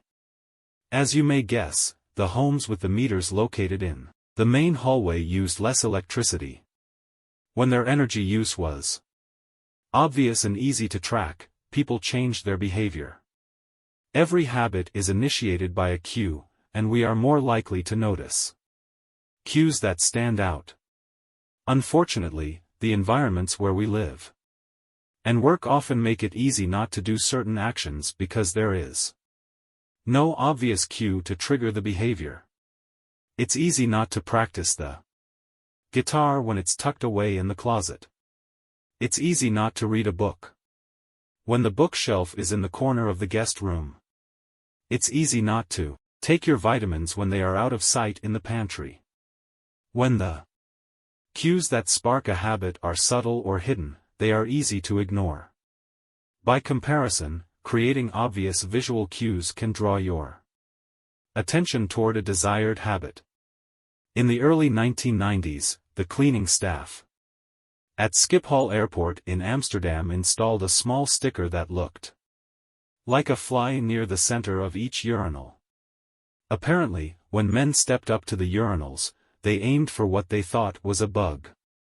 The stickers improved their aim and significantly reduced spillage around the urinals. Further analysis determined that the stickers cut bathroom cleaning costs by 8% per year. I've experienced the power of obvious cues in my own life. I used to buy apples from the store, put them in the crisper in the bottom of the refrigerator, and forget all about them. By the time I remembered, the apples would have gone bad. I never saw them, so I never ate them. Eventually, I took my own advice and redesigned my environment. I bought a large display bowl and placed it in the middle of the kitchen counter. The next time I bought apples, that was where they went, out in the open where I could see them. Almost like magic, I began eating a few apples each day simply because they were obvious rather than out of sight. If you want to make a habit a big part of your life, make the cue a big part of your environment. The most persistent behaviors usually have multiple cues.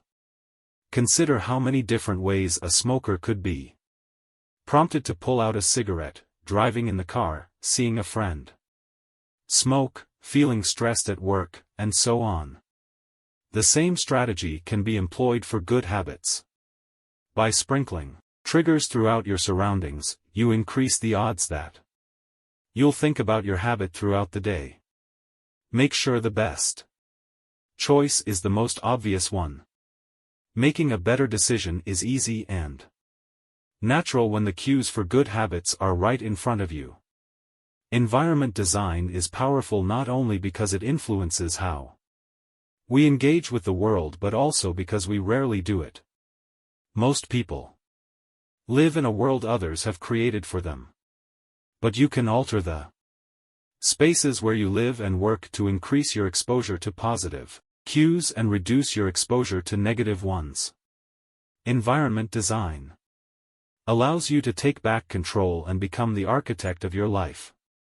Be the designer of your world and not merely the consumer of it. The context is the cue. The cues that trigger a habit can start out very specific, but over time, your habits become associated not with a single trigger but with the entire context surrounding the behavior. For example, many people drink more in social situations than they would ever drink alone. The trigger is rarely a single cue, but rather the whole situation, watching your friends order drinks, hearing the music at the bar, seeing the beers on tap. We mentally assign our habits to the locations in which they occur. The home, the office, the gym. Each location develops a connection to certain habits and routines. You establish a particular relationship with the objects on your desk, the items on your kitchen counter, the things in your bedroom. Our behavior is not defined by the objects in the environment but by our relationship to them. In fact, this is a useful way to think about the influence of the environment on your behavior. Stop thinking about your environment as filled with objects. Start thinking about it as filled with relationships. Think in terms of how you interact with the spaces around you. For one person, her couch is the place where she reads for an hour each night. For someone else, the couch is where he watches television and eats a bowl of ice cream after work. Different people can have different memories, and thus different habits, associated with the same place. The good news? You can train yourself to link a particular habit with a particular context. In one study, scientists instructed insomniacs to get into bed only when they were tired. If they couldn't fall asleep, they were told to sit in a different room until they became sleepy. Over time, subjects began to associate the context of their bed with the action of sleeping, and it became easier to quickly fall asleep when they climbed in bed. Their brains learned that sleeping, not browsing on their phones, not watching television, not staring at the clock, was the only action that happened in that room. The power of context also reveals an important strategy: habits can be easier to change in a new environment. It helps to escape the subtle triggers and cues that nudge you toward your current habits. Go to a new place, a different coffee shop, a bench in the park, a corner of your room you seldom use, and create a new routine there. It is easier to associate a new habit with a new context than to build a new habit in the face of competing cues. It can be difficult to go to bed early if you watch television in your bedroom each night.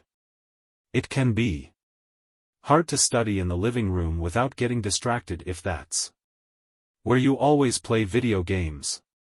But when you step outside your normal environment, you leave your behavioral biases behind.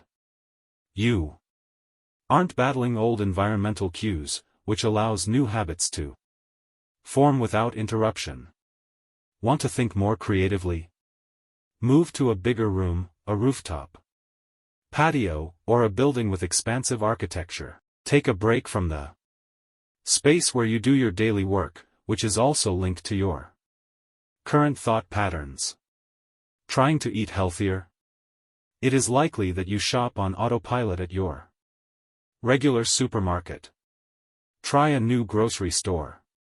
You may find it easier to avoid unhealthy food when your brain doesn't automatically know where it is located in the store. When you can't manage to get to an entirely new environment, redefine or rearrange your current one. Create a separate space for work, study, exercise, entertainment, and cooking. The mantra I find useful is, one space, one use. When I started my career as an entrepreneur, I would often work from my couch or at the kitchen table. In the evenings, I found it very difficult to stop working. There was no clear division between the end of work time and the beginning of personal time. Was the kitchen table my office or the space where I ate meals? Was the couch where I relaxed or where I sent emails? Everything happened in the same place. A few years later, I could finally afford to move to a home with a separate room for my office.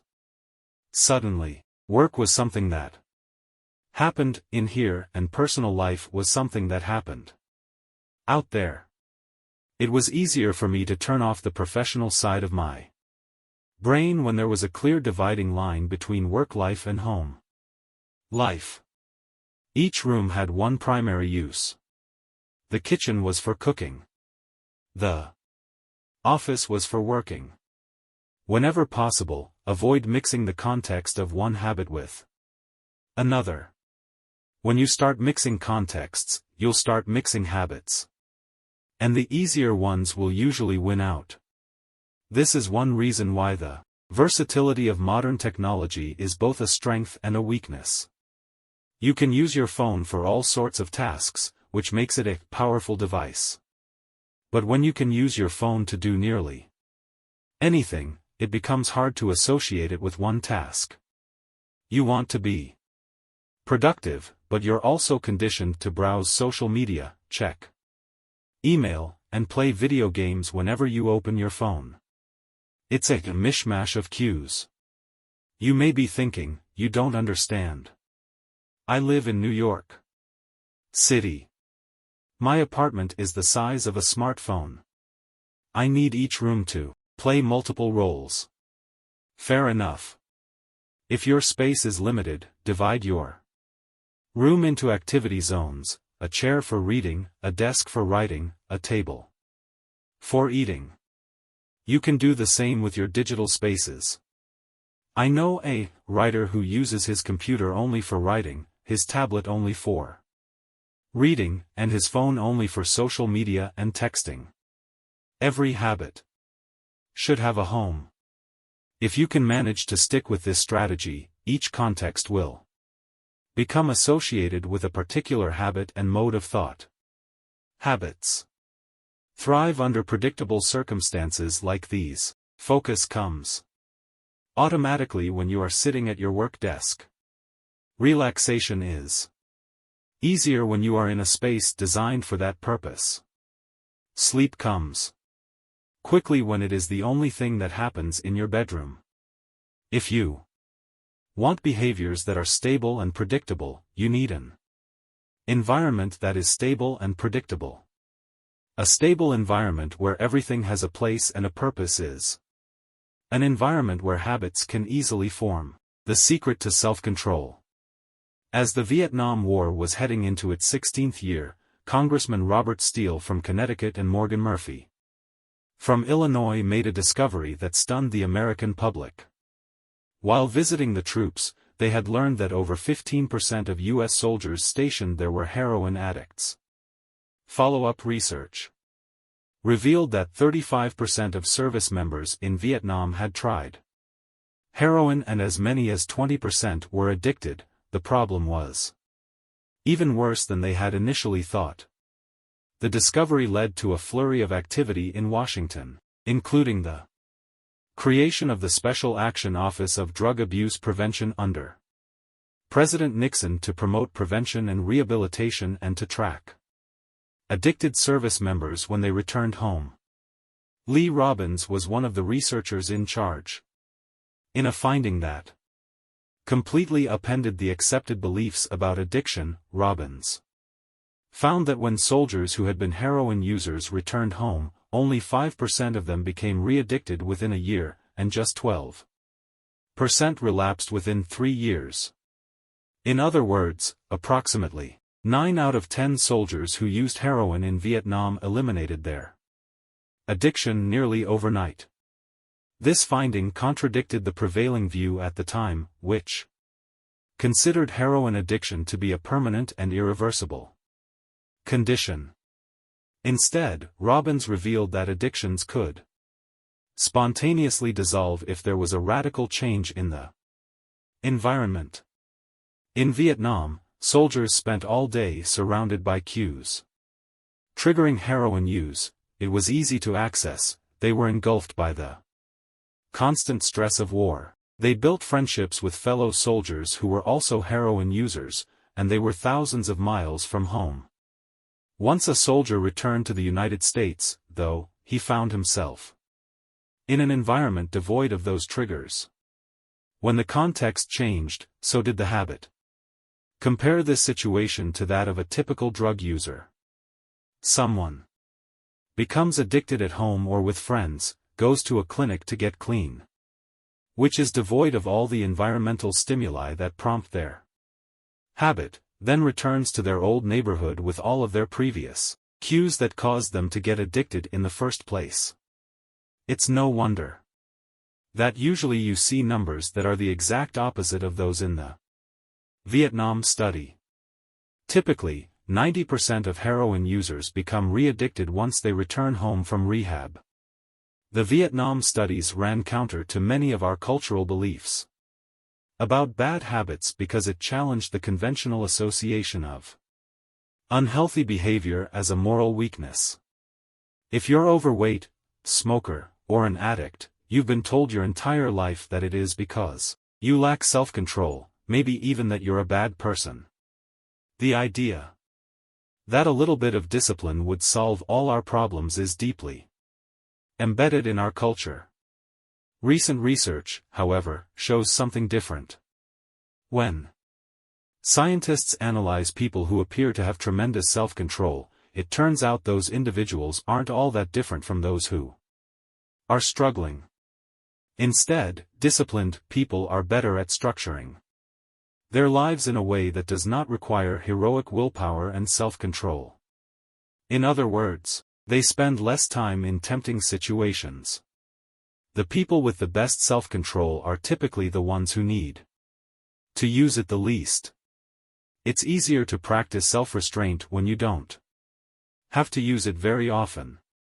So, yes, perseverance, grit, and willpower are essential to success, but the way to improve these qualities is not by wishing you were a more disciplined person, but by creating a more disciplined environment.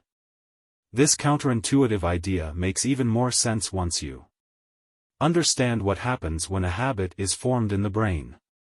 A habit that has been encoded in the mind is ready to be used whenever the relevant situation arises. When Patty Olwell, a therapist from Austin, Texas, started smoking, she would often light up while riding horses with a friend. Eventually, she quit smoking and avoided it for years. She had also stopped riding. Decades later, she hopped on a horse again and found herself craving a cigarette for the first time in forever. The cues were still internalized, she just hadn't been exposed to them in a long time. Once a habit has been encoded, the urge to act follows whenever the environmental cues reappear. This is one reason behavior change techniques can backfire. Shaming obese people with weight loss presentations can make them feel stressed, and as a result many people return to their favorite coping strategy, overeating. Showing pictures of blackened lungs to smokers leads to higher levels of anxiety, which drives many people to reach for a cigarette. If you're not careful about cues, you can cause the very behavior you want to stop. Bad habits are autocatalytic, the process feeds itself. They foster the feelings they try to numb. You feel bad, so you eat junk food. Because you eat junk food, you feel bad. Watching television makes you feel sluggish, so you watch more television because you don't have the energy to do anything else. Worrying about your health makes you feel anxious, which causes you to smoke to ease your anxiety, which makes your health even worse, and soon you're feeling more anxious. It's a downward spiral, a runaway train of bad habits. Researchers refer to this phenomenon as cue-induced wanting. An external trigger causes a compulsive craving to repeat a bad habit. Once you notice something, you begin to want it. This process is happening all the time, often without us realizing it. Scientists have found that showing addicts a picture of cocaine for just 33 milliseconds stimulates the reward pathway in the brain and sparks desire. This speed is too fast for the brain to consciously register. The addicts couldn't even tell you what they had seen, but they craved the drug all the same. Here's the punchline: you can break a habit, but you're unlikely to forget it. Once the mental grooves of habit have been carved into your brain, they are nearly impossible to remove entirely, even if they go unused for quite a while. And that means that simply resisting temptation is an ineffective strategy. It is hard to maintain a zen attitude in a life filled with interruptions. It takes too much energy. In the short run, you can choose to overpower temptation. In the long run, we become a product of the environment that we live in.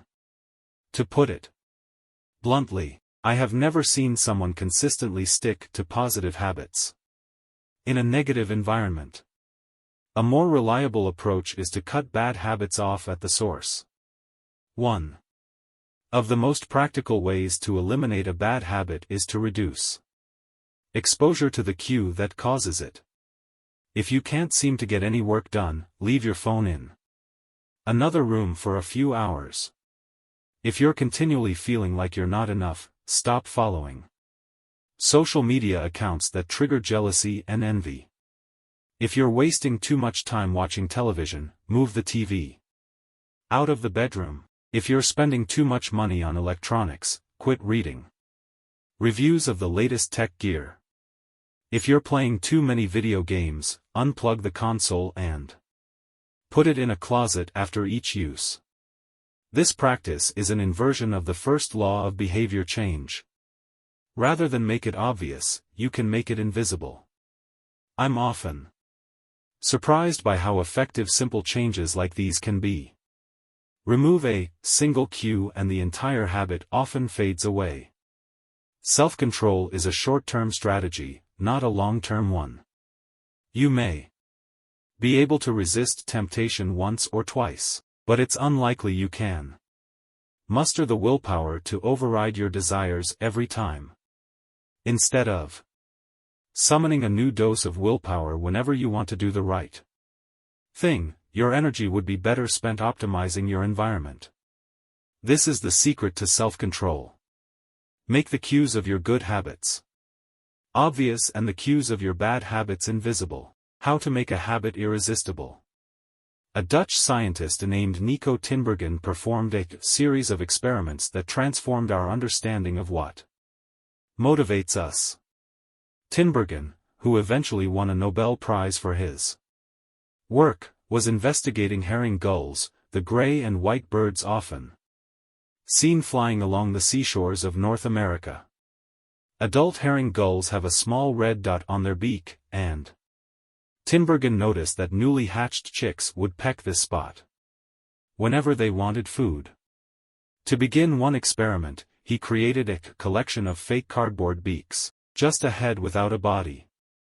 When the parents had flown away, he went over to the nest and offered these dummy beaks to the chicks. The beaks were obvious fakes, and he assumed the baby birds would reject them altogether. However, when the tiny gulls saw the red spot on the cardboard beak, they pecked away just as if it were attached to their own mother. They had a clear preference for those red spots, as if they had been genetically programmed at birth. Soon Tinbergen discovered that the bigger the red spot, the faster the chicks pecked. Eventually, he created a beak with 3 large red dots on it. When he placed it over the nest, the baby birds went crazy with delight. They pecked at the little red patches as if it was the greatest beak they had ever seen. Tinbergen and his colleagues discovered similar behavior in other animals. For example, the greylag goose is a ground-nesting bird. Occasionally, as the mother moves around on the nest, one of the eggs will roll out and settle on the grass nearby. Whenever this happens, the goose will waddle over to the egg and use its beak and neck to pull it back into the nest. Tinbergen discovered that the goose will pull any nearby round object, such as a billiard ball or a light bulb, back into the nest. The bigger the object, the greater their response. One goose even made a tremendous effort to roll a volleyball back and sit on top. Like the baby gulls automatically pecking at red dots, the greylag goose was following an instinctive rule: when I see a round object nearby, I must roll it back into the nest. The bigger the round object, the harder I should try to get it. It's like the brain of each animal is preloaded with certain rules for behavior, and when it comes across an exaggerated version of that rule, it lights up like a Christmas tree. Scientists refer to these exaggerated cues as supernormal stimuli. A supernormal stimulus is a heightened version of reality, like a beak with 3 red dots or an egg the size of a volleyball, and it elicits a stronger response than usual. Humans are also prone to fall for exaggerated versions of reality. Junk food, for example, drives our reward systems into a frenzy. After spending hundreds of thousands of years hunting and foraging for food in the wild, the human brain has evolved to place a high value on salt, sugar, and fat. Such foods are often calorie-dense, and they were quite rare when our ancient ancestors were roaming the savannah. When you don't know where your next meal is coming from, eating as much as possible is an excellent strategy for survival. Today, however, we live in a calorie-rich environment. Food is abundant, but your brain continues to crave it like it is scarce. Placing a high value on salt, sugar, and fat is no longer advantageous to our health, but the craving persists because the brain's reward centers have not changed for approximately 50,000 years. The modern food industry relies on stretching our Paleolithic instincts beyond their evolutionary purpose. A primary goal of food science is to create products that are more attractive to consumers. Nearly every food in a bag, box, or jar has been enhanced in some way, if only with additional flavoring. Companies spend millions of dollars to discover the most satisfying level of crunch in a potato chip or the perfect amount of fizz in a soda. Entire departments are dedicated to optimizing how a product feels in your mouth, a quality known as orosensation. French fries, for example, are a potent combination, golden brown and crunchy on the outside, light and smooth on the inside. Other processed foods enhance dynamic contrast, which refers to items with a combination of sensations, like crunchy and creamy. Imagine the gooiness of melted cheese on top of a crispy pizza crust, or the crunch of an Oreo cookie combined with its smooth center. With natural, unprocessed foods, you tend to experience the same sensations over and over. How's that 17th bite of kale taste? After a few minutes, your brain loses interest and you begin to feel full. But foods that are high in dynamic contrast keep the experience novel and interesting, encouraging you to eat more. Ultimately, such strategies enable food scientists to find the bliss point for each product, the precise combination of salt, sugar, and fat that excites your brain and keeps you coming back for more. The result, of course, is that you overeat because hyperpalatable foods are more attractive to the human brain. As Stephan Guyenet, a neuroscientist who specializes in eating behavior and obesity, says, we've gotten too good at pushing our own buttons. The modern food industry, and the overeating habits it has spawned, is just one example of the second law of behavior change. Make it attractive. The more attractive an opportunity is, the more likely it is to become habit-forming. Look around. Society is filled with highly engineered versions of reality that are more attractive than the world our ancestors evolved in. Stores feature mannequins with exaggerated hips and breasts to sell clothes. Social media delivers more likes and praise in a few minutes than we could ever get in the office or at home. Online porn splices together stimulating scenes at a rate that would be impossible to replicate in real life. Advertisements are created with a combination of ideal lighting, professional makeup, and photoshopped edits. Even the model doesn't look like the person in the final image.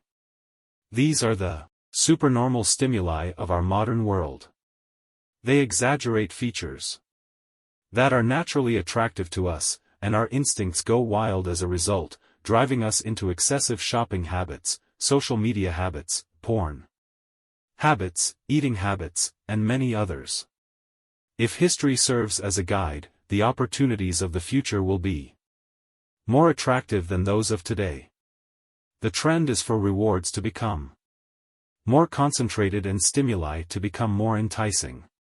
Junk food is a more concentrated form of calories than natural foods. Hard liquor is a more concentrated form of alcohol than beer. Video games are a more concentrated form of play than board games. Compared to nature, these pleasure-packed experiences are hard to resist. We have the brains of our ancestors but temptations they never had to face. If you want to increase the odds that a behavior will occur, then you need to make it attractive. Throughout our discussion of the second law, our goal is to learn how to make our habits irresistible. While it is not possible to transform every habit into a supernormal stimulus, we can make any habit more enticing. To do this, we must start by understanding what a craving is and how it works. We begin by examining a biological signature that all habits share. The dopamine spike. The dopamine-driven feedback loop. Scientists can track the precise moment a craving occurs by measuring a neurotransmitter called dopamine. The importance of dopamine became apparent in 1954 when the neuroscientists James Olds and Peter Milner ran an experiment that revealed the neurological processes behind craving and desire. By implanting electrodes in the brains of rats, the researchers blocked the release of dopamine. To the surprise of the scientists, the rats lost all will to live. They wouldn't eat. They wouldn't have sex. They didn't crave anything. Within a few days, the animals died of thirst. In follow-up studies, other scientists also inhibited the dopamine-releasing parts of the brain, but this time, they squirted little droplets of sugar into the mouths of the dopamine-depleted rats. Their little rat faces lit up with pleasurable grins from the tasty substance. Even though dopamine was blocked, they liked the sugar just as much as before. They just didn't want it anymore. The ability to experience pleasure remained, but without dopamine, desire died. And without desire, action stopped. When other researchers reversed this process and flooded the reward system of the brain with dopamine, animals performed habits at breakneck speed. In one study, mice received a powerful hit of dopamine each time they poked their nose in a box. Within minutes, the mice developed a craving so strong they began poking their nose into the box 800 times per hour. Humans are not so different. The average slot machine player will spin the wheel 600 times per hour. Habits are a dopamine-driven feedback loop. Every behavior that is highly habit-forming, taking drugs, eating junk food, playing video games, browsing social media, is associated with higher levels of dopamine. The same can be said for our most basic habitual behaviors, like eating food, drinking water, having sex, and interacting socially. For years, scientists assumed dopamine was all about pleasure, but now we know it plays a central role in many neurological processes, including motivation, learning and memory, punishment and aversion, and voluntary movement. When it comes to habits, the key takeaway is this: dopamine is released not only when you experience pleasure, but also when you anticipate it. Gambling addicts have a dopamine spike right before they place a bet, not after they win. Cocaine addicts get a surge of dopamine when they see the powder, not after they take it. Whenever you predict that an opportunity will be rewarding, your levels of dopamine spike in anticipation. And whenever dopamine rises, so does your motivation to act.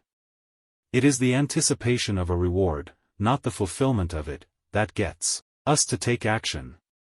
Interestingly, the reward system that is activated in the brain when you receive a reward is the same system that is activated when you anticipate a reward. This is one reason the anticipation of an experience can often feel better than the attainment of it. As a child, thinking about Christmas morning can be better than opening the gifts. As an adult, daydreaming about an upcoming vacation can be more enjoyable than actually being on vacation. Scientists refer to this as the difference between wanting and liking. Your brain has far more neural circuitry allocated for wanting rewards than for liking them. The wanting centers in the brain are large: the brain stem, the nucleus accumbens, the ventral tegmental area, the dorsal striatum, the amygdala, and portions of the prefrontal cortex. By comparison, the liking centers of the brain are much smaller. They are often referred to as hedonic hot spots and are distributed like tiny islands throughout the brain. For instance, researchers have found that 100% of the nucleus accumbens is activated during wanting. Meanwhile, only 10% of the structure is activated during liking. The fact that the brain allocates so much precious space to the regions responsible for craving and desire provides further evidence of the crucial role these processes play. Desire is the engine that drives behavior. Every action is taken because of the anticipation that precedes it. It is the craving that leads to the response. These insights reveal the importance of the second law of behavior change. We need to make our habits attractive because it is the expectation of a rewarding experience that motivates us to act in the first place. This is where a strategy known as temptation bundling comes into play. How to use temptation bundling to make your habits more attractive. Ronan Byrne, an electrical engineering student in Dublin, Ireland, enjoyed watching Netflix, but he also knew that he should exercise more often than he did. Putting his engineering skills to use, Byrne hacked his stationary bike and connected it to his laptop and television. Then he wrote a computer program that would allow Netflix to run only if he was cycling at a certain speed. If he slowed down for too long, whatever show he was watching would pause until he started pedaling again. He was, in the words of one fan, eliminating obesity. One Netflix binge at a time. He was also employing temptation bundling to make his exercise habit more attractive. Temptation bundling works by linking an action you want to do with an action you need to do. In Byrne's case, he bundled watching Netflix, the thing he wanted to do, with riding his stationary bike, the thing he needed to do. Businesses are masters at temptation bundling. For instance, when the American Broadcasting Company, more commonly known as ABC, launched its Thursday night television lineup for the 2014 to 2015 season, they promoted temptation bundling on a massive scale. Every Thursday, the company would air 3 shows created by screenwriter Shonda Rhimes: Grey's Anatomy, Scandal, and How to Get Away with Murder. They branded it as TGIT on ABC. TGIT stands for Thank God It's Thursday. In addition to promoting the shows, ABC encouraged viewers to make popcorn, drink red wine, and enjoy the evening. Andrew Kubitz, head of scheduling for ABC, described the idea. Behind the campaign, we see Thursday night as a viewership opportunity, with either couples or women by themselves who want to sit down and escape and have fun and drink their red wine and have some popcorn. The brilliance of this strategy is that ABC was associating the thing they needed viewers to do, watch their shows, with activities their viewers already wanted to do, relax, drink wine, and eat popcorn. Over time, people began to connect watching ABC with feeling relaxed and entertained. If you drink red wine and eat popcorn at 8 p.m. every Thursday, then eventually 8 p.m. on Thursday means relaxation and entertainment. The reward gets associated with the cue, and the habit of turning on the television becomes more attractive. You're more likely to find a behavior attractive if you get to do one of your favorite things at the same time. Perhaps you want to hear about the latest celebrity gossip, but you need to get in shape. Using temptation bundling, you could only read the tabloids and watch reality shows at the gym. Maybe you want to get a pedicure, but you need to clean out your email inbox. Solution: only get a pedicure while processing overdue work emails. Temptation bundling is one way to apply a psychology theory known as Premack's principle, named after the work of Professor David Premack, the principle states that more probable behaviors will reinforce less probable behaviors. In other words, even if you don't really want to process overdue work emails, you'll become conditioned to do it if it means you get to do something you really want to do along the way. The hope is that eventually you'll look forward to calling 3 clients or doing 10 burpees because it means you get to read the latest sports news or check Facebook. Doing the thing you need to do means you get to do the thing you want to do. We began this chapter by discussing supernormal stimuli, which are heightened versions of reality that increase our desire to take action. Temptation bundling is one way to create a heightened version of any habit by connecting it with something you already want. Engineering a truly irresistible habit is a hard task, but this simple strategy can be the role of family and friends in shaping your habits. Laszlo was a firm believer in hard work. In fact, it was all he believed in. He completely rejected the idea of innate talent. He claimed that with deliberate practice and the development of good habits, a child could become a genius in any field. His mantra was, "A genius is not born, but is educated and trained." Laszlo believed in this idea so strongly that he wanted to test it with his own children, and he was writing to Clara because he needed a wife willing to jump on board. Clara was a teacher and, although she may not have been as adamant as Laszlo, she also believed that with proper instruction, anyone could advance their skills. Laszlo decided chess would be a suitable field for the experiment, and he laid out a plan to raise his children to become chess prodigies. The kids would be homeschooled, a rarity in Hungary at the time.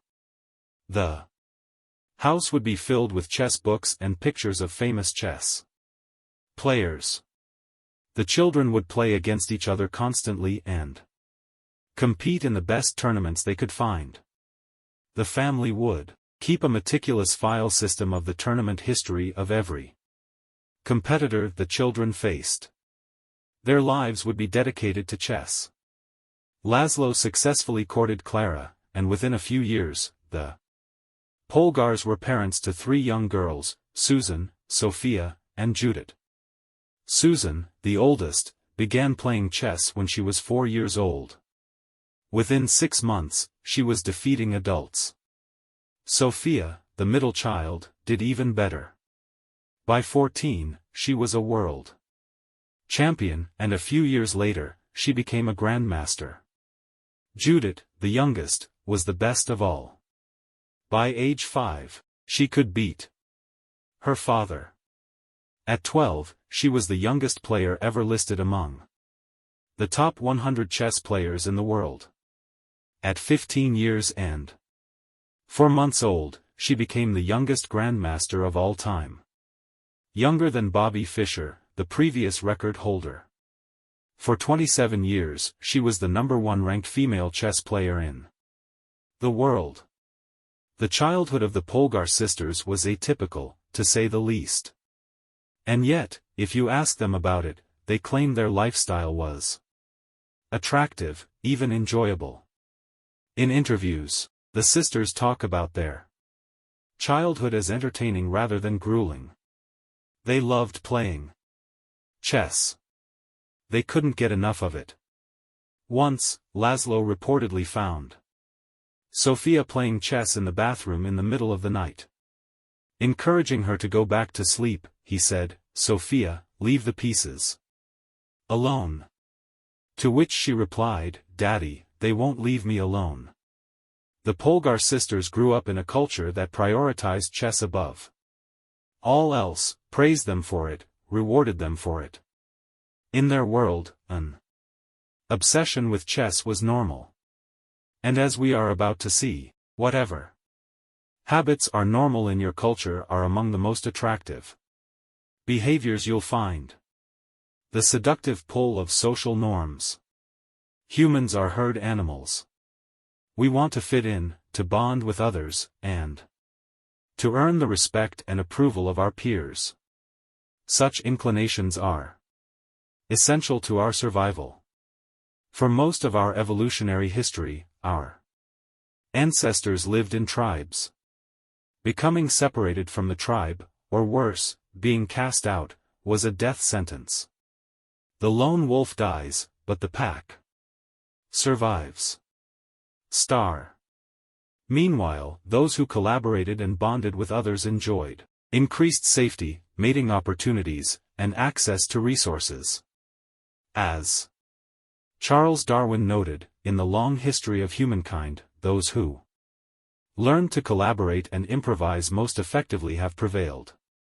As a result, one of the deepest human desires is to belong. And this ancient preference exerts a powerful influence on our modern behavior. We don't choose our earliest habits, we imitate them. We follow the script handed down by our friends and family, our church or school, our local community and society at large. Each of these cultures and groups comes with its own set of expectations and standards, when and whether to get married, how many children to have, which holidays to celebrate, how much money to spend on your child's birthday party. In many ways, these social norms are the invisible rules that guide your behavior each day. You're always keeping them in mind, even if they are at the not top of your mind. Often, you follow the habits of your culture without thinking, without questioning, and sometimes without remembering. As the French philosopher Michel de Montaigne wrote, "The customs and practices of life in society sweep us along.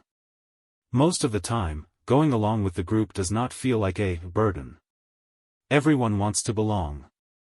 If you grow up in a family that rewards you for your chess skills, playing chess will seem like a very attractive thing to do. If you work in a job where everyone wears expensive suits, then you'll be inclined to splurge on one as well.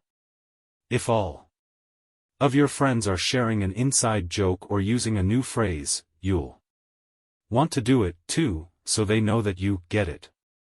Behaviors are attractive when they help us fit in. The experiment always began the same. First, there would be some easy trials where everyone agreed on the correct line. After a few rounds, the participants were shown a test that was just as obvious as the previous ones, except the actors in the room would select an intentionally incorrect answer. For example, they would respond A to the comparison shown in Figure 10. Everyone would agree that the lines were the same even though they were clearly different. The subject, who was unaware of the ruse, would immediately become bewildered. Their eyes would open wide. They would laugh nervously to themselves. They would double-check the reactions of other participants. Their agitation would grow as one person after another delivered the same incorrect response. Soon, the subject began to doubt their own eyes. Eventually, they delivered the answer they knew in their heart to be incorrect. Ash ran this experiment many times and in many different ways. What he discovered was that as the number of actors increased, so did the conformity of the subject. If it was just the subject and one actor, then there was no effect on the person's choice. They just assumed they were in the room with a dummy. When two actors were in the room with the subject, there was still little impact. But as the number of people increased to 3 actors and 4 and all the way to 8, the subject became more likely to second-guess themselves. By the end of the experiment, nearly 75% of the subjects had agreed with the group answer even though it was obviously incorrect. Whenever we are unsure how to act, we look to the group to guide our behavior. We are constantly scanning our environment and wondering, what is everyone else doing? We check reviews on Amazon or Yelp or TripAdvisor because we want to imitate the best buying, eating, and travel habits. It's usually a smart strategy. There is evidence in numbers. But there can be a downside. The normal behavior of the tribe often overpowers the desired behavior of the individual. For example, one study found that when a chimpanzee learns an effective way to crack nuts open as a member of one group and then switches to a new group that uses a less effective strategy, it will avoid using the superior nut cracking method just to blend in with the rest of the chimps. Humans are similar. There is tremendous internal pressure to comply with the norms of the group. The reward of being accepted is often greater than the reward of winning an argument, looking smart, or finding truth. Most days, we'd rather be wrong with the crowd than be right by ourselves. The human mind knows how to get along with others. It wants to get along with others. This is our natural mode. You can override it. You can choose to ignore the group or to stop caring what other people think, but it takes work. Running against the grain of your culture requires extra effort. When changing your habits means challenging the tribe, change is unattractive. When changing your habits means fitting in with the tribe, change is very attractive. How to find and fix the causes of your bad habits. I was sitting in an old apartment just a few blocks from Istanbul's most famous street, Istiklal Caddesi. I was in the middle of a 4-day trip to Turkey and my guide, Mike, was relaxing in a worn-out armchair a few feet away. Mike wasn't really a guide. He was just a guy from Maine who had been living in Turkey for 5 years, but he offered to show me around while I was visiting the country, and I took him up on it. On this particular night, I had been invited to dinner with him and a handful of his Turkish friends. There were 7 of us, and I was the only one who hadn't, at some point, smoked at least 1 pack of cigarettes per day.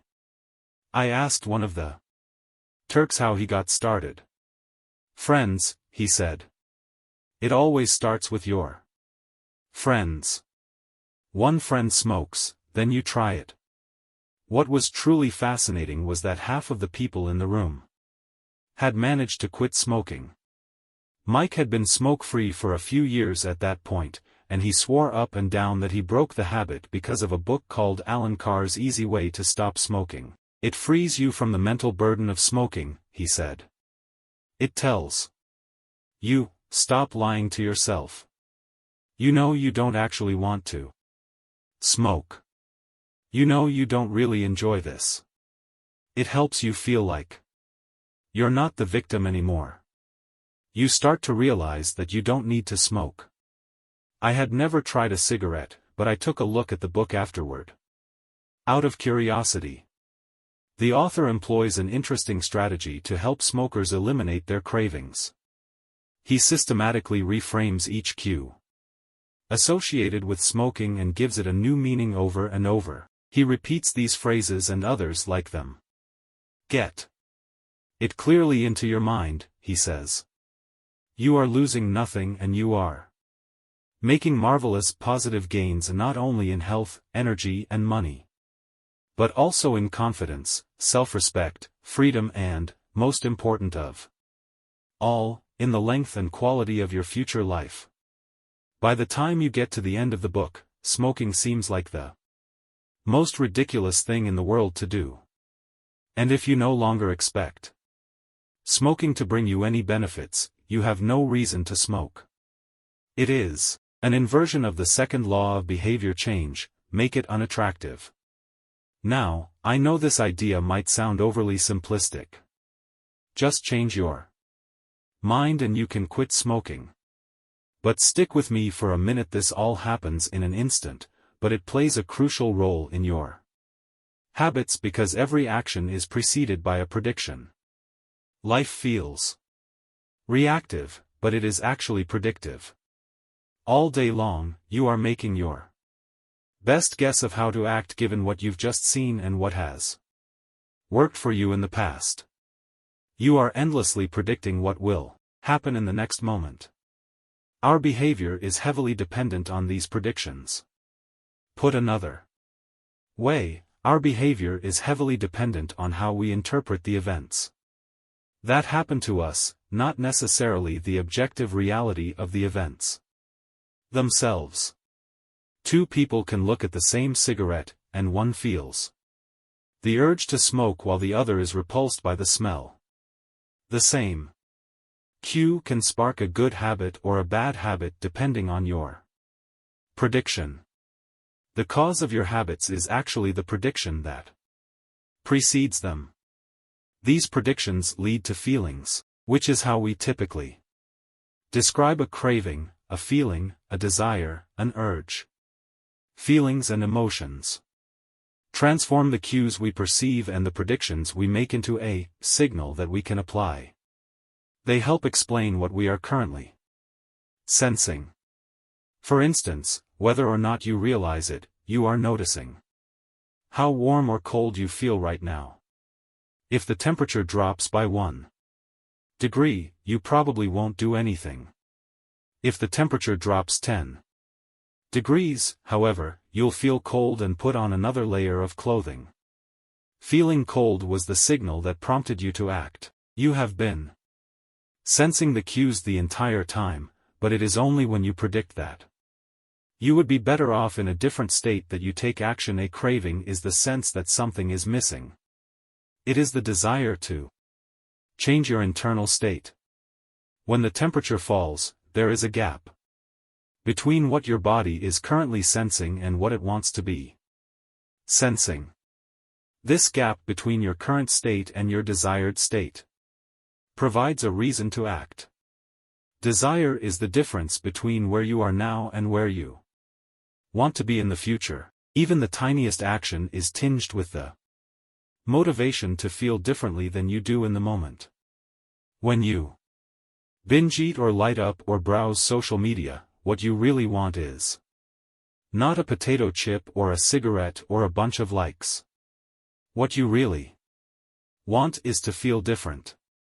Our feelings and emotions tell us whether to hold steady in our current state or to make a change. They help us decide the best course of action. Neurologists have discovered that when emotions and feelings are impaired, we actually lose the ability to make decisions. We have no signal of what to pursue and what to avoid. As the neuroscientist Antonio Damasio explains, it is emotion that allows you to mark things as good, bad, or indifferent. To summarize, the specific cravings you feel and habits you perform are really an attempt to address your fundamental underlying motives. Whenever a habit successfully addresses a motive, you develop a craving to do it again. In time, you learn to predict that checking social media will help you feel loved or that watching YouTube will allow you to forget your fears. Habits are attractive when we associate them with positive feelings, and we can use this insight to our advantage rather than to our detriment. Exercise. Many people associate exercise with being a challenging task that drains energy and wears you down. You can just as easily view it as a way to develop skills and build you up. Instead of telling yourself, "I need to go run in the morning," say, "It's time to build endurance and get fast." Finance. Saving money is often associated with sacrifice. However, you can associate it with freedom rather than limitation if you realize one simple truth: living below your current means increases your future means. The money you save this month increases your purchasing power next month. Meditation. Anyone who has tried meditation for more than 3 seconds knows how frustrating it can be when the next distraction inevitably pops into your mind. You can transform frustration into delight when you realize that each interruption gives you a chance to practice returning to your breath. Distraction is a good thing because you need distractions to practice meditation. Pre-game jitters. Many people feel anxious before delivering a big presentation or competing in an important event. They experience quicker breathing, a faster heart rate, heightened arousal. If we interpret these feelings negatively, then we feel threatened and tense up. If we interpret these feelings positively, then we can respond with fluidity and grace. You can reframe "I am nervous" to "I am excited. And I'm getting an adrenaline rush to help me concentrate." These little mindset shifts aren't magic, but they can help change the feelings you associate with a particular habit or situation. Walk slowly, but never backward. On the first day of class, Jerry Yulesman, a professor at the University of Florida, divided his film photography students into 2 groups. Everyone on the left side of the classroom, he explained, would be in the quantity group. They would be graded solely on the amount of work they produced. On the final day of class, he would tally the number of photos submitted by each student. 100 photos would rate an A, 90 photos a B, 80 photos a C, and so on. Meanwhile, everyone on the right side of the room would be in the quality group. They would be graded only on the excellence of their work. They would only need to produce 1 photo during the semester, but to get an A, it had to be a nearly perfect image. At the end of the term, he was surprised to find that all the best photos were produced by the quantity group. During the semester, these students were busy taking photos, experimenting with composition and lighting, testing out various methods in the darkroom, and learning from their mistakes. In the process of creating hundreds of photos, they honed their skills. Meanwhile, the quality group sat around speculating about perfection. In the end, they had little to show for their efforts other than unverified theories and 1 mediocre photo star. It is easy to get bogged down trying to find the optimal plan for change, the fastest way to lose weight, the best program to build muscle, the perfect idea for a side hustle. We are so focused on figuring out the best approach that we never get around to taking action. As Voltaire once wrote, "The best is the enemy of the good." I refer to this as the difference between being in motion and taking action. The 2 ideas sound similar, but they're not the same. When you're in motion, you're planning and strategizing and learning. Those are all good things, but they don't produce a result. Action, on the other hand, is the type of behavior that will deliver an outcome. If I outline 20 ideas for articles I want to write, that's motion. If I actually sit down and write an article, that's action. If I search for a better diet plan and read a few books on the topic, that's motion. If I actually eat a healthy meal, that's action. Sometimes motion is useful, but it will never produce an outcome by itself. It doesn't matter how many times you go talk to the personal trainer, that motion will never get you in shape. Only the action of working out will get the result you're looking to achieve. If motion doesn't lead to results, why do we do it? Sometimes we do it because we actually need to plan or learn more. But more often than not, we do it because motion allows us to feel like we're making progress without running the risk of failure. Most of us are experts at avoiding criticism. It doesn't feel good to fail or to be judged publicly, so we tend to avoid situations where that might happen. And that's the biggest reason why you slip into motion rather than taking action. You want to delay failure. It's easy to be in motion and convince yourself that you're still making progress.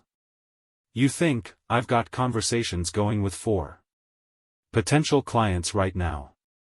This is good, we're moving in the right direction. Or, I brainstormed some ideas for that book I want to write. This is coming together. Motion makes you feel like you're getting things done. But really, you're just preparing to get something done. When preparation becomes a form of procrastination, you need to change something. You don't want to merely be planning. You want to be practicing. If you want to master a habit, the key is to start with repetition, not perfection. You don't need to map out every feature of a new habit. You just need to practice it. This is the first takeaway of the third law: you just need to get your reps in. How long does it actually take to form a new habit? Habit formation is the process by which a behavior becomes progressively more automatic through repetition.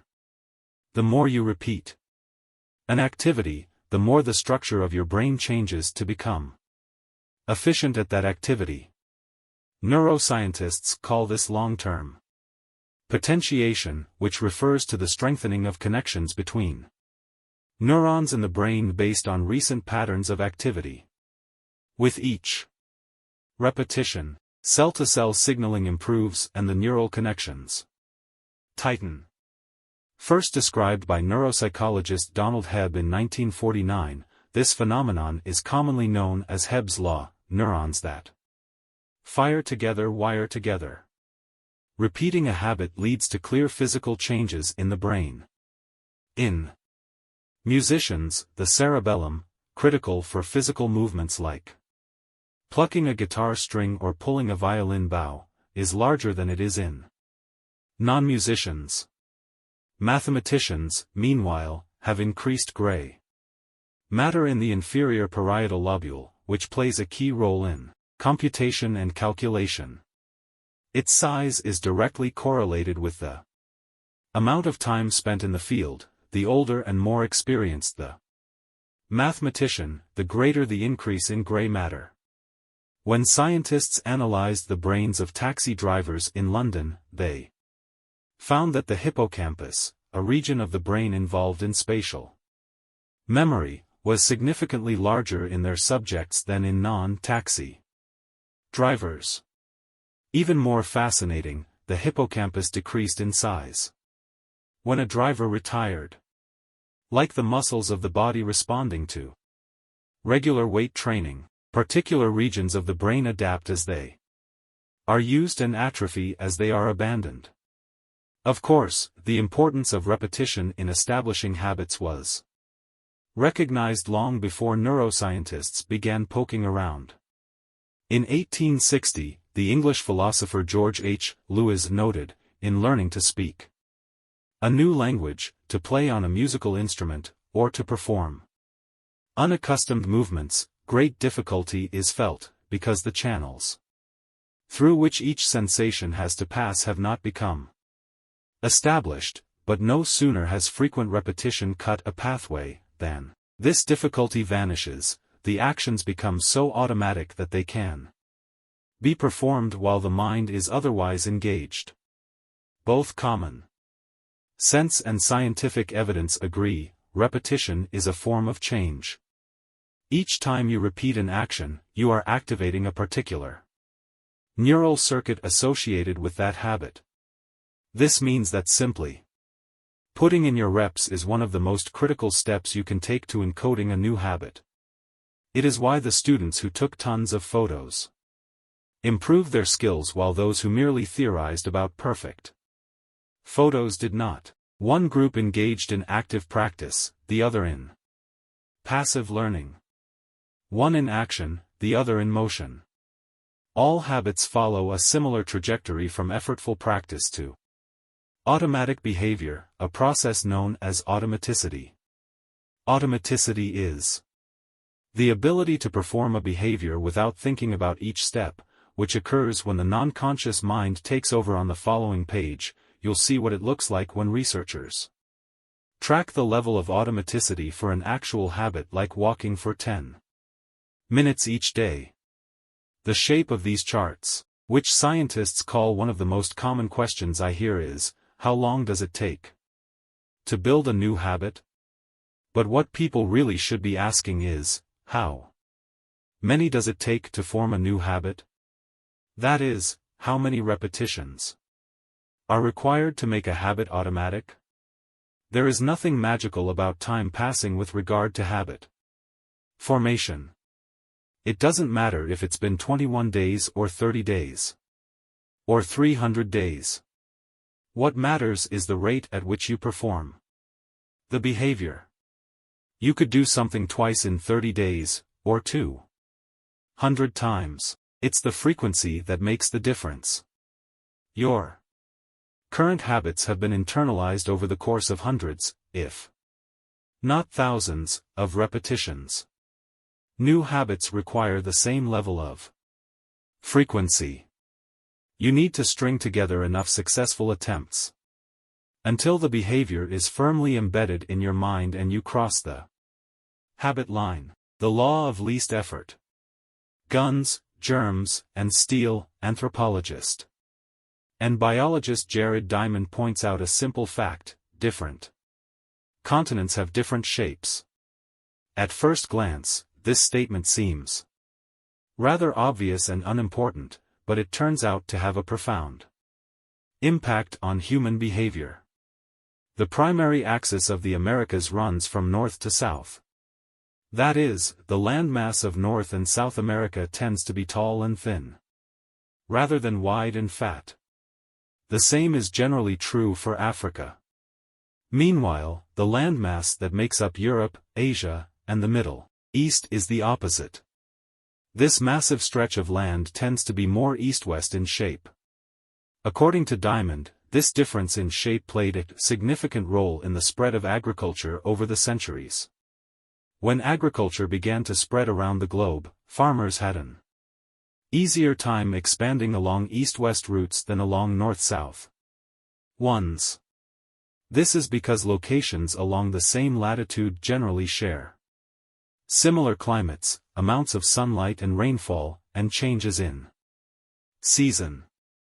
These factors allowed farmers in Europe and Asia to domesticate a few crops and grow them along the entire stretch of land, from France to China. By comparison, the climate varies greatly when traveling from north to south. Just imagine how different the weather is in Florida compared to Canada. You can be the most talented farmer in the world, but it won't help you grow Florida oranges in the Canadian winter. Snow is a poor substitute for soil. In order to spread crops along north-south routes, farmers would need to find and domesticate new plants whenever the climate changed. As a result, agriculture spread 2 to 3 times faster across Asia and Europe than it did up and down the Americas. Over the span of centuries, this small difference had a very big impact. Increased food production allowed for more rapid population growth. With more people, these cultures were able to build stronger armies and were better equipped to develop new technologies.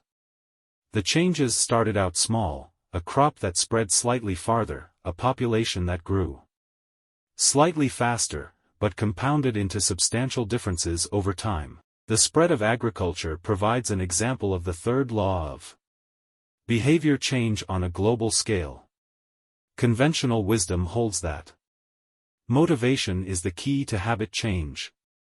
Maybe if you really wanted it, you'd actually do it. But the truth is, our real motivation is to be lazy and to do what is convenient. And despite what the latest productivity bestseller will tell you, this is a smart strategy, not a dumb one. Energy is precious, and the brain is wired to conserve it whenever possible.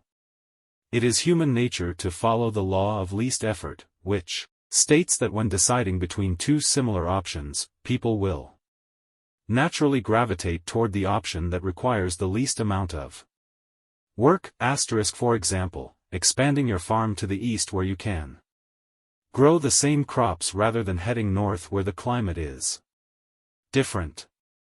Out of all the possible actions we could take, the one that is Realized is the one that delivers the most value for the least effort. We are motivated to do what is easy. Every action requires a certain amount of energy. The more energy required, the less likely it is to occur. If your goal is to do 100 push-ups per day, that's a lot of energy. In the beginning, when you're motivated and excited, you can muster the strength to get started. But after a few days, such a massive effort feels exhausting. Meanwhile, sticking to the habit of doing one push-up per day requires almost no energy to get started. And the less energy a habit requires, the more likely it is to occur. Look at any behavior that fills up much of your life and you'll see that it can be performed with very low levels of motivation. Habits like scrolling on our phones, checking email, and watching television steal so much of our time because they can be performed almost without effort. They are remarkably convenient. In a sense, every habit is just an obstacle to getting what you really want. Dieting is an obstacle to getting fit. Meditation is an obstacle to feeling calm. Journaling is an obstacle to thinking clearly. You don't actually want the habit itself. What you really want is the outcome the habit delivers. The greater the obstacle, that is, the more difficult the habit, the more friction there is between you and your desired end state. This is why it is crucial to make your habits so easy that you'll do them even when you don't feel like it. If you can make your good habits more convenient, you'll be more likely to follow through on them. But what about all the moments when we seem to do the opposite? If we're all so lazy, then how do you explain people accomplishing hard things like raising a child or starting a business or climbing Mount Everest? Certainly, you are capable of doing very hard things. The problem is that some days you feel like doing the hard work and some days you feel like giving in. On the tough days, it's crucial to have as many things working in your favor as possible so that you can overcome the challenges life naturally throws your way. The less friction you face, the easier it is for your stronger self to emerge. The idea behind Make It Easy is not to only do easy things. The idea is to make it as easy as possible in the moment to do things that pay off in the long run. How to achieve more with less effort. Imagine you are holding a garden hose that is bent in the middle. Some water can flow through, but not very much. If you want to increase the rate at which water passes through the hose, you have two options. The first option is to crank up the valve and force more water out. The second option is to simply remove the bend in the hose and let water flow through naturally. Trying to pump up your motivation to stick with a hard habit is like trying to force water through a bent hose. You can do it, but it requires a lot of effort and increases the tension in your life. Meanwhile, making your habit simple and easy is like removing the bend in the hose. Rather than trying to overcome the friction in your life, you reduce it. One of the most effective ways to reduce the friction associated with your habits is to practice environment design. In Chapter 6, we discussed environment design as a method for making cues more obvious, but you can also optimize your environment to make actions easier. For example, when deciding where to practice a new habit, it is best to choose a place that is already along the path of your daily routine.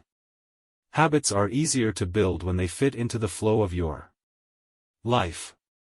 You are more likely to go to the gym if it is on your way to work, because stopping doesn't add much friction to your lifestyle.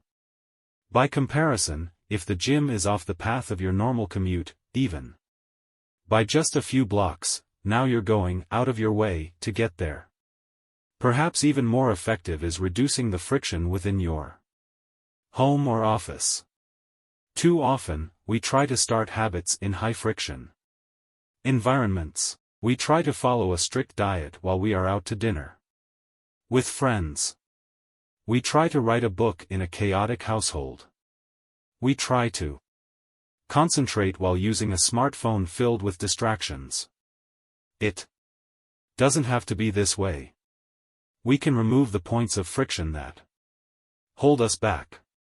This is precisely what electronics manufacturers in Japan began to do in the 1970s.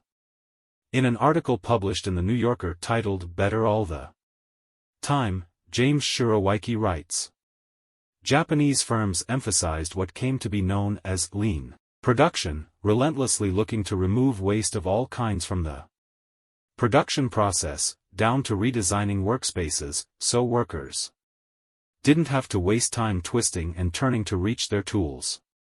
The result was that Japanese factories were more efficient and Japanese products were more reliable than American ones.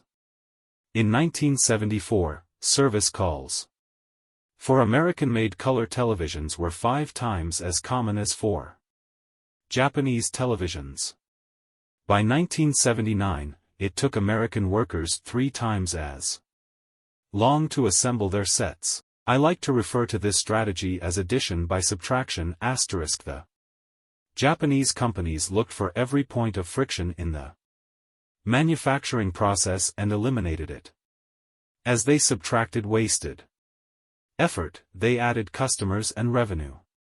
Similarly, when we remove the points of friction that sap our time and energy, we can achieve more with less effort. This is one reason tidying up can feel so good. We are simultaneously moving forward and lightening the cognitive load our environment places on us. If you look at the most habit-forming products, you'll notice that one of the things these goods and services do best is remove little bits of friction from your life. Meal delivery services reduce the friction of shopping for groceries. Dating apps reduce the friction of making social introductions. Ride-sharing services reduce the friction of getting across town. Text messaging reduces the friction of sending a letter in the mail. Like a Japanese television manufacturer redesigning their workspace to reduce wasted motion, successful companies design their products to automate, eliminate, or simplify as many steps as possible. They reduce the number of fields on each form. They pare down the number of clicks required to create an account. They deliver their products with easy-to-understand directions or ask their customers to make fewer choices. How to make good habits inevitable and bad habits impossible. Victor Hugo was facing an impossible deadline. 12 months earlier, the French author had promised his publisher a new book. But instead of writing, he spent that year pursuing other projects, entertaining guests, and delaying his work. Frustrated, Hugo's publisher responded by setting a deadline less than 6 months away. The book had to be finished by February 1831. Hugo concocted a strange plan to beat his procrastination. He collected all of his clothes and asked an assistant to lock them away in a large chest. He was left with nothing to wear except a large shawl. Lacking any suitable clothing to go outdoors, he remained in his study and wrote furiously during the fall and winter of 1830. The Hunchback of Notre Dame was published 2 weeks early on January 14, 1831. Sometimes success is less about making good habits easy and more about making bad habits hard. This is an inversion of the third law of behavior change: make it difficult. If you find yourself continually struggling to follow through on your plans, then you can take a page from Victor Hugo and make your bad habits more difficult by creating what psychologists call a commitment device. A commitment device is a choice you make in the present that controls your actions in the future. It is a way to lock in future behavior, bind you to good habits, and restrict you from bad ones. When Victor Hugo shut his clothes away so he could focus on writing, he was creating a commitment device. There are many ways to create a commitment device. You can reduce overeating by purchasing food in individual packages rather than in bulk size. You can voluntarily ask to be added to the banned list at casinos and online poker sites to prevent future gambling sprees. I've even heard of athletes who have to make weight for a competition choosing to leave their wallets at home during the week before weigh-in so they won't be tempted to buy fast food. As another example, my friend and fellow habits expert Nir Eyal purchased an outlet timer, which is an adapter that he plugged in between his internet router and the power outlet. At 10 p.m. each night, the outlet timer cuts off the power to the router. When the internet goes off, everyone knows it is time to go to bed. Commitment devices are useful because they enable you to take advantage of good intentions before you can fall victim to temptation. Whenever I'm looking to cut calories, for example, I will ask the waiter to split my meal and box half of it to go before the meal is served. If I waited until the meal came out and told myself I'll just eat half, it would never work. The key is to change the task such that it requires more work to get out of the good habit than to get started on it. If you're feeling motivated to get in shape, schedule a yoga session and pay ahead of time. If you're excited about the business you want to start, email an entrepreneur you respect and set up a consulting call. When the time comes to act, the only way to bail is to cancel the meeting, which requires effort and may cost money. Commitment devices increase the odds that you'll do the right thing in the future by making bad habits difficult in the present. However, we can do even better. We can make good habits inevitable and bad habits impossible. How to automate a habit and never think about it again. John Henry Patterson was born in Dayton, Ohio, in 1844. He spent his childhood doing chores on the family farm and working shifts at his father's sawmill. After attending college at Dartmouth, Patterson returned to Ohio and opened a small supply store for coal miners. It seemed like a good opportunity. The store faced little competition and enjoyed a steady stream of customers, but still struggled to make money. That was when Patterson discovered his employees were stealing from him. In the mid-1800s, employee theft was a common problem. Receipts were kept in an open drawer and could easily be altered or discarded. There were no video cameras to review behavior and no software to track transactions. Unless you were willing to hover over your employees every minute of the day, or to manage all transactions yourself, it was difficult to prevent theft. As Patterson mulled over his predicament, he came across an advertisement for a new invention called Ritty's Incorruptible Cashier. Designed by fellow Dayton resident James Ritty, it was the first cash register. The machine automatically locked the cash and receipts inside. After each transaction, Patterson bought 2 for $50 each. Employee theft at his store vanished overnight. In the next 6 months, Patterson's business went from losing money to making $5,000 in profit, the equivalent of more than $100,000 today. Patterson was so impressed with the machine that he changed businesses. He bought the rights to Ritty's invention and opened the National Cash Register Company.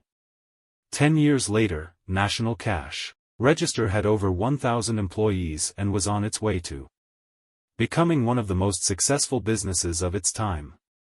The best way to break a bad habit is to make it impractical to do. Increase the friction until you don't even have the option to act. The brilliance of the cash register was that it automated ethical behavior by making stealing practically impossible. rather than trying to change the employees. It made the preferred behavior automatic. Some actions, like installing a cash register, pay off again and again. These one-time choices require a little bit of effort up front but create increasing value over time. I'm fascinated by the idea that a single choice can deliver returns again and again, and I surveyed my readers on their favorite one-time actions that lead to better long-term habits. The table on the following page shares some of the most popular answers. I'd wager that if the average person were to simply do half of the one-time actions on this list, even if they didn't give another thought to their habits, most would find themselves living a better life a year from now. These one-time actions are a straightforward way to employ the third law of behavior change. They make it easier to sleep well, eat healthy, be productive, save money, and generally live better. How to stick with good habits every day. A bank in Abbotsford, Canada, hired a 23-year-old stockbroker named Trent Dursmid. Abbotsford was a relatively small suburb, tucked away in the shadow of nearby Vancouver, where most of the big business deals were being made. Given the location, and the fact that Dursmid was a rookie, nobody expected too much of him. But he made brisk progress thanks to a simple daily habit. Dursmid began each morning with 2 jars on his desk. One was filled with 120 paper clips. The other was empty. As soon as he settled in each day, he would make a sales call. Immediately after, he would move 1 paper clip from the full jar to the empty jar, and the process would begin again. Every morning I would start with 120 paper clips in 1 jar, and I would keep dialing the phone until I had moved them all to the second jar, he told me. Within 18 months, Dursmid was bringing in $5 million to the firm. By age 24, he was making $75,000 per year, the equivalent of $125,000 today. Not long after, he landed a 6-figure job with another company. I like to refer to this technique as the paper clip strategy, and, over the years, I've heard from readers who have employed it in a variety of ways. One woman shifted a hairpin from one container to another whenever she wrote a page of her book. Another man moved a marble from one bin to the next after each set of push-ups. Making progress is satisfying, and visual measures, like moving paper clips or hairpins or marbles, provide clear evidence of your progress. As a result, they reinforce your behavior and add a little bit of immediate satisfaction to any activity. Visual measurement comes in many forms: food journals, workout logs, loyalty punch cards, the progress bar on a software download, even the page numbers in a book. But perhaps the best way to measure your progress is with a habit tracker. How to keep your habits on track. A habit tracker is a simple way to measure whether you did a habit. The most basic format is to get a calendar and cross off each day you stick with your routine. For example, if you meditate on Monday, Wednesday, and Friday, each of those dates gets an X. As time rolls by, the calendar becomes a record of your habit streak. Countless people have tracked their habits, but perhaps the most famous was Benjamin Franklin. Beginning at age 20, Franklin carried a small booklet everywhere he went and used it to track 13 personal virtues. This list included goals like lose no time, be always employed in something useful, and avoid trifling conversation. At the end of each day, Franklin would open his booklet and record his progress. Jerry Seinfeld reportedly uses a habit tracker to stick with his streak of writing jokes. In the documentary Comedian, he explains that his goal is simply to never break the chain of writing jokes every day. In other words, he is not focused on how good or bad a particular joke is, or how inspired he feels. He is simply focused on showing up and adding to his streak. Don't break the chain is a powerful mantra. Don't break the chain of sales calls and you'll build a successful book of business. Don't break the chain of workouts and you'll get fit faster than you'd expect. Don't break the chain of creating every day and you will end up with an impressive portfolio. Habit tracking is powerful because it leverages multiple laws of behavior change. It simultaneously makes a behavior obvious, attractive, and satisfying. Let's break down each one. Benefit 1: Habit tracking is obvious. Recording your last action creates a trigger that can initiate your next one. Habit tracking naturally builds a series of visual cues like the streak of X's on your calendar or the list of meals in your food log. When you look at the calendar and see your streak, you'll be reminded to act again. Research has shown that people who track their progress on goals like losing weight, quitting smoking, and lowering blood pressure are all more likely to improve than those who don't. 1 study of more than 1,600 people found that those who kept a daily food log lost twice as much weight as those who did not. The mere act of tracking a behavior can spark the urge to change it. Habit tracking also keeps you honest. Most of us have a distorted view of our own behavior. We think we act better than we do. Measurement offers one way to overcome our blindness to our own behavior and notice what's really going on each day. One glance at the paper clips in the container and you immediately know how much work you have, or haven't, been putting in. When the evidence is right in front of you, you're less likely to lie to yourself. Benefit 2: Habit tracking is attractive. The most effective form of motivation is progress. When we get a signal that we are moving forward, we become more motivated to continue down that path. In this way, habit tracking can have an addictive effect on motivation. Each small win feeds your desire. This can be particularly powerful on a bad day. When you're feeling down, it's easy to forget about all the progress you have already made. Habit tracking provides visual proof of your hard work, a subtle reminder of how far you've come. Plus, the empty square you see each morning can motivate you to get started because you don't want to lose your progress by breaking the streak. Benefit 3: Habit tracking is satisfying. This is the most crucial benefit of all. Tracking can become its own form of reward. It is satisfying to cross an item off your to-do list, to complete an entry in your workout log, or to mark an X on the calendar. It feels good to watch your results grow, the size of your investment portfolio, the length of your book manuscript, and if it feels good, then you're more likely to endure.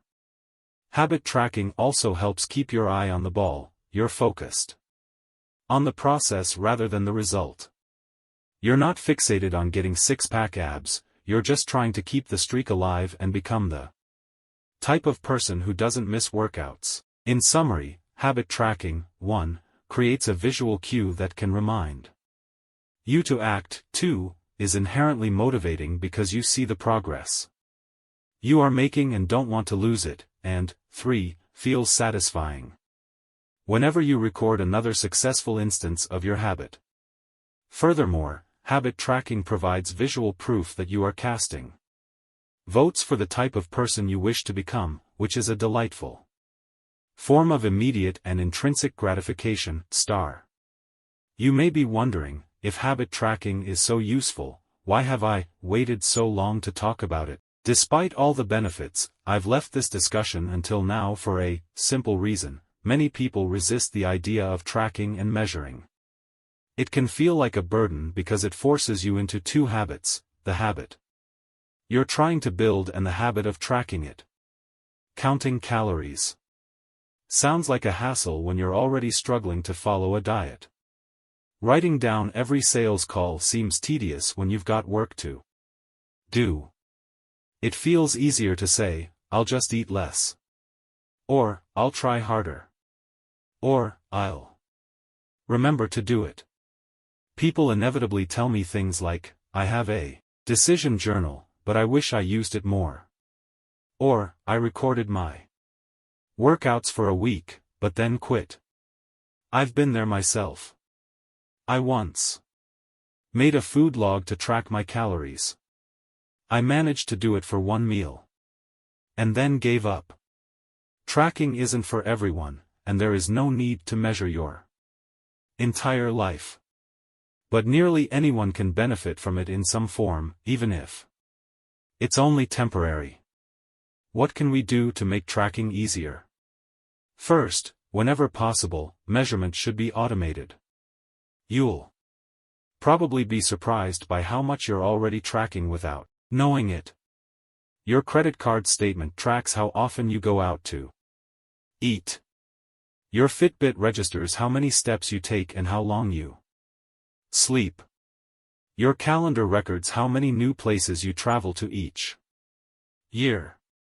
Once you know where to get the data, add a note to your calendar to review it each week or each month, which is more practical than tracking it every day. Second, manual tracking should be limited to your most important habits. It is better to consistently track one habit than to sporadically track 10. Finally, record each measurement immediately after the habit occurs. The completion of the behavior is the cue to write it down. This approach allows you to combine the habit stacking method mentioned in Chapter 5 with habit tracking, the truth about talent. Many people are familiar with Michael Phelps, who is widely considered to be one of the greatest athletes in history. Phelps has won more Olympic medals not only than any swimmer but also more than any Olympian in any sport. Fewer people know the name Hisham El Guru, but he was a fantastic athlete in his own right. El Guru is a Moroccan runner who holds 2 Olympic gold medals and is one of the greatest middle-distance runners of all time. For many years, he held the world record in the mile, 1,500-meter, and 2,000-meter races at the Olympic Games in Athens, Greece. In 2004, he won gold in the 1,500-meter and 5,000-meter races. These two athletes are wildly different in many ways. For starters, one competed on land and the other in water. But most notably, they differ significantly in height.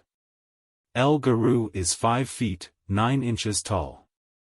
Phelps is 6 feet, 4 inches tall. Despite this 7-inch difference in height, the two men are identical in one respect: Michael Phelps and Hisham El Guru wear the same length inseam on their pants. How is this possible? Phelps has relatively short legs for his height and a very long torso, the perfect build for swimming. El Guru has incredibly long legs and a short upper body, an ideal frame for distance running. Now, imagine if these world-class athletes were to switch sports. Given his remarkable athleticism, could Michael Phelps become an Olympic-caliber distance runner with enough training? It's unlikely. At peak fitness, Phelps weighed 194 pounds, which is 40% heavier than El Guru, who competed at an ultralight 138 pounds taller. Runners are heavier runners, and every extra pound is a curse when it comes to distance running. Against elite competition, Phelps would be doomed from the start. Similarly, El Guru might be one of the best runners in history, but it's doubtful he would ever qualify for the Olympics as a swimmer. Since 1976, the average height of Olympic gold medalists in the men's 1,500-meter run is 5 feet, 10 inches. In comparison, the average Height of Olympic gold medalists in the men's 100-meter freestyle. Swim is 6 feet, 4 inches. Swimmers tend to be tall and have long backs and arms, which are ideal for pulling through the water. El Guru would be at a severe disadvantage before he ever touched the pool. The secret to maximizing your odds of success is to choose the right field of competition. This is just as true with habit change as it is with sports and business. Habits are easier to perform, and more satisfying to stick with, when they align with your natural inclinations and abilities. Like Michael Phelps in the pool or Hisham El Guru on the track, you want to play a game where the odds are in your favor. Embracing this strategy requires the acceptance of the simple truth that people are born with different abilities. Some people don't like to discuss this fact. On the surface, your genes seem to be fixed, and it's no fun to talk about things you cannot control.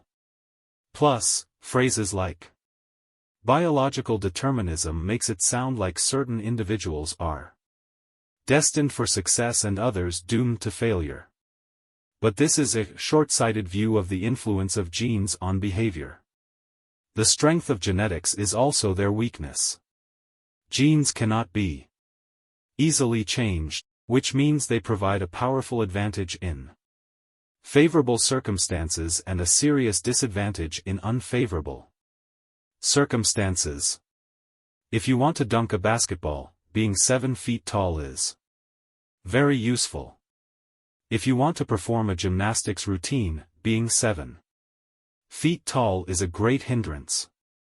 Our environment determines the suitability of our genes and the utility of our natural talents. When our environment changes, so do the qualities that determine success.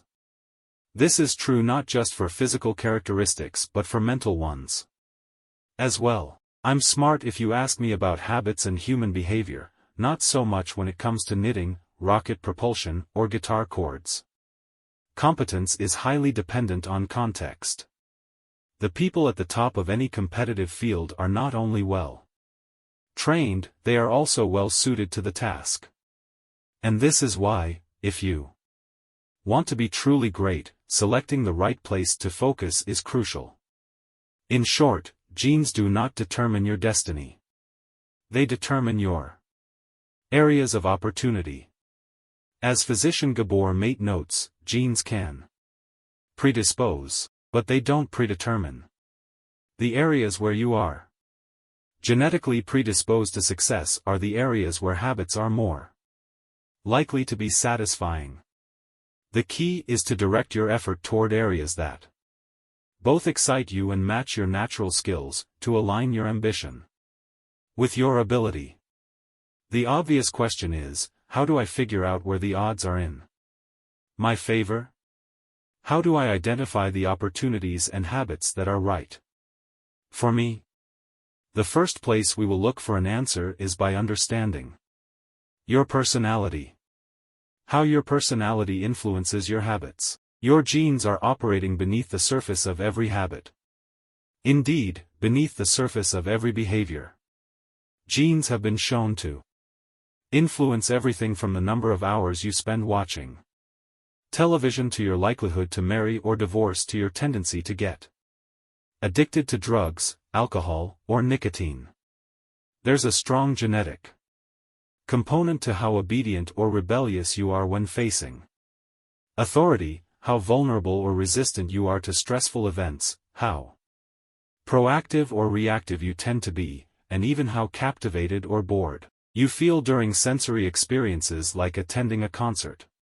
As Robert Plowman, a behavioral geneticist at King's College in London, told me, it is now at the point where we have stopped testing to see if traits have a genetic component because we literally can't find a single one that isn't influenced by our genes. Bundled together, your unique cluster of genetic traits predispose you to a particular personality. Your personality is the set of characteristics that is consistent from situation to situation. The most proven scientific analysis of personality traits is known as the Big Five, which breaks them down into 5 spectrums of behavior. All 5 characteristics have biological underpinnings. Extroversion, for instance, can be tracked from birth. If scientists play a loud noise in the nursing ward, some babies turn toward it while others turn away. When the researchers tracked these children through life, they found that the babies who turned toward the noise were more likely to grow up to be extroverts. Those who turned away were more likely to become introverts. People who are high in agreeableness are kind, considerate, and warm. They also tend to have higher natural oxytocin levels, a hormone that plays an important role in social bonding, increases feelings of trust, and can act as a natural antidepressant. You can easily imagine how someone with more oxytocin might be inclined to build habits like writing thank you notes or organizing social events. As a third example, consider neuroticism, which is a personality trait all people possess to various degrees. People who are high in neuroticism tend to be anxious and worry more than others. This trait has been linked to hypersensitivity of the amygdala, the portion of the brain responsible for noticing threats. In other words, people who are more sensitive to negative cues in their environment are more likely to score high in neuroticism. Our habits are not solely determined by our personalities, but there is no doubt that our genes nudge us in a certain direction. Our deeply rooted preferences make certain behaviors easier for some people than for others. You don't have to apologize for these differences or feel guilty about them, but you do have to work with them. A person who scores lower on conscientiousness, for example, will be less likely to be orderly by nature and may need to rely more heavily on environment designed to stick with good habits. As a reminder for the less conscientious readers among us, environment design is a strategy we discussed in chapters 6 and 12. The takeaway is that you should build habits that work for your personality. People can get ripped working out like a bodybuilder, but if you prefer rock climbing or cycling or rowing, then shape your exercise habit around your interests. If your friend follows a low-carb diet but you find that low-fat works for you, then more power to you. If you want to read more, don't be embarrassed if you prefer steamy romance novels over nonfiction. Read whatever fascinates you. You don't have to build the habits everyone tells you to build. Choose the habit that best suits you, not the one that is most popular. There is a version of every habit that can bring you joy and satisfaction. Find it. Habits need to be enjoyable if they are going to stick. This is the core idea behind the 4th law. Tailoring your habits to your personality is a good start, but this is not the end of the story. Let's turn our attention to finding and designing situations where you're at a natural advantage.